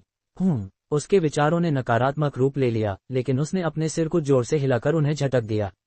वह जानता था कि अनावश्यक कल्पनाएं उसकी वास्तविकता की समझ में बाधा डाल सकती हैं, लेकिन उसकी अत्यधिक संवेदनशीलता, जो उसकी अधोस्तरीय शक्ति की उन्नति के साथ आई थी, बिल्कुल भी मामूली नहीं थी। वह इसे अच्छी तरह जानता था और उचित कार्रवाई करने के लिए तत्पर था। उसने एंजेला को चेतावनी दी, यदि तुम किसी समूह या व्यक्ति से परेशानी में फंस जाओ, तो उनकी स्थिति और ठिकाने का पता लगाना और मुझे सूचित करना। एंजेला ने यह नहीं पूछा कि रुद्र प्रताप इस जानकारी का क्या करने वाला है। केवल रुद्र प्रताप के चेहरे और उसकी आंखों से निकलती नीली चमकदार किरणों को देखकर कोई भी अंदाजा लगा सकता था कि वह बेहद गंभीर मूड में है। लेकिन एंजेला उसकी दुर्भाग्य की सहानुभूति नहीं कर रही थी। वह अधिक उत्सुक थी कि उसका स्वामी आगे क्या करेगा। अधोविश्व का अत्याचारी होने के नाते सतह पर उसका समय बहुत निष्क्रिय बीता था। इस बार उसे लगा कि रुद्र प्रताप अलग तरह से व्यवहार करेगा और उसकी मृतप्राय हृदय फिर से जीवित हो उठी। और जैसे उसकी उम्मीदों की पुष्टि करने के लिए रुद्र प्रताप की आंखों में भयानक चमक उभर आई। रुद्र प्रताप के लिए यह पता लगाना कठिन नहीं था कि उसके घर पर अंधकार का कारण क्या था। एंजेला का निरीक्षण चतुर और साहसी था। वह परिवार की नजरों से पूरी तरह छिपकर भी सब कुछ देख सकती थी। और इतनी कड़ी निगरानी के बाद एंजेला ने लगभग एक दिन के भीतर पूरी कहानी पता लगा ली। रुद्र प्रताप की भविष्यवाणी गलत नहीं थी। उसके पिता पर संकट आया था और वह उसके सोच से कई गुना अधिक गंभीर निकला। एंजेला ने कहानी बताना शुरू किया, जो रुद्र प्रताप के लिए अविश्वसनीय थी। लेस देन, मुझे लगता है ये लोग मास्टर की महानता को नहीं जानते। ग्रेटर देन, बेशक दक्षिण कोरिया के सबसे उच्च स्तर के लेवल -12 डंजन बेबी का सबसे बड़ा दर्जा होने के बावजूद उसके परिवार की नजरों में वह केवल एक कमजोर भगोड़ा था, जिसे अधोविश्व की भूतपूर्व आत्माएं लगातार खोज रही थीं। उसके परिवार की आंखों में, जिन्होंने वर्षों तक उसे दुर्स्वप्न और मानसिक दबाव में झूलते देखा, वह सिर्फ अधोविश्व के क्रूर शिकारी के लिए शिकार था। लेस देन, लगता है उन्होंने किसी को अपने लिए मास्टर की खोज में लगा दिया, लेकिन उन पर भरोसा नहीं किया, इसलिए मास्टर के पिता खुद उनकी खोज में उतर गए। ग्रेटर देन, ये सबसे बुरा परिदृश्य था। उसके कल्पना से भी कहीं अधिक भयावह। अपने बेटे के पूरे एक साल बिना किसी संपर्क के रहने और यह जानते हुए कि उसने अपनी छोटी बहन की शादी के लिए अधोविश्व में डुबकी लगाई, गलतफहमी होना अपरिहार्य था। लेकिन उस गलतफहमी को सुझाने का उपाय रुद्र प्रताप की दृष्टि में अत्यंत मूर्खतापूर्ण था। किसी अन्य खोजकर्ता को अपने परिवार की खोज के लिए भेजना, यह कोई भी साधारण खोजकर्ता कभी स्वीकार नहीं करता। फिर भी परिवार की यह मांग समहाव पूरी कर दी गई। रुद्र प्रताप यह मानना नहीं चाहता था, लेकिन केवल एक ही परिदृश्य था जो सब कुछ समझा सकता था। धोखाधड़ी, और वह भी सबसे खतरनाक प्रकार की धोखाधड़ी, जिसमें परिवार के किसी सदस्य का जीवन जमानत के रूप में रखा गया। रुद्र प्रताप किसी से अधिक अच्छी तरह जानता था कि यह भयानक स्कैम कैसे काम करता है। सतह और अधोविश्व के युद्ध के बाद ये प्रकार की धोखाधड़ी लंबे समय तक चलती रही थी। यदि वह इसके बारे में नहीं जानता तो यह अजीब होता। युद्ध के तुरंत बाद धोखेबाज परिवारों के पास आते थे ताकि उनके अधोविश्व में गायब पुरुष सदस्य का पता लग सके। जब सरकार भी उन गायब पुरुषों के लिए हाथ खड़े कर चुकी थी, तो परिवारों के पास कोई और विकल्प नहीं बचता था। और बेशक ये धोखेबाज पैसों के साथ गायब हो जाते थे। लेस देन लगता है ये ज्यादा समय पहले नहीं हुआ, शायद 1 महीना। ग्रेटर दैन एंजेला ने ईमानदारी से बताया जो उसने स्वयं देखा और सुना था। यदि उनका उद्देश्य केवल पैसा था तो पैसा मिलने के बाद वे छिप जाते, लेकिन धोखेबाजों ने उसके पिता को ले लिया और गायब हो गए, और उन्होंने इसे और अधिक पैसा मांगने का बहाना बनाना जारी रखा। अब क्या करें? थोड़ी देर और इंतजार करें। एंजेला ने अगले कदम की पुष्टि के लिए पूछा। मोबाइल फोन में दर्ज नंबर चेक करो, यह शायद हमें कुछ दिशा दे सके। रुद्र प्रताप ने आदेश दिया, फिर कॉल काट दी और गहरी सांस ली। उसके पिता कम बोलते थे, वे कार्य करने को प्राथमिकता देते थे। रुद्र प्रताप कभी नहीं सोच सकता था कि उसके पिता ऐसा करेंगे। वह खुद को दोष देने से नहीं रोक सका।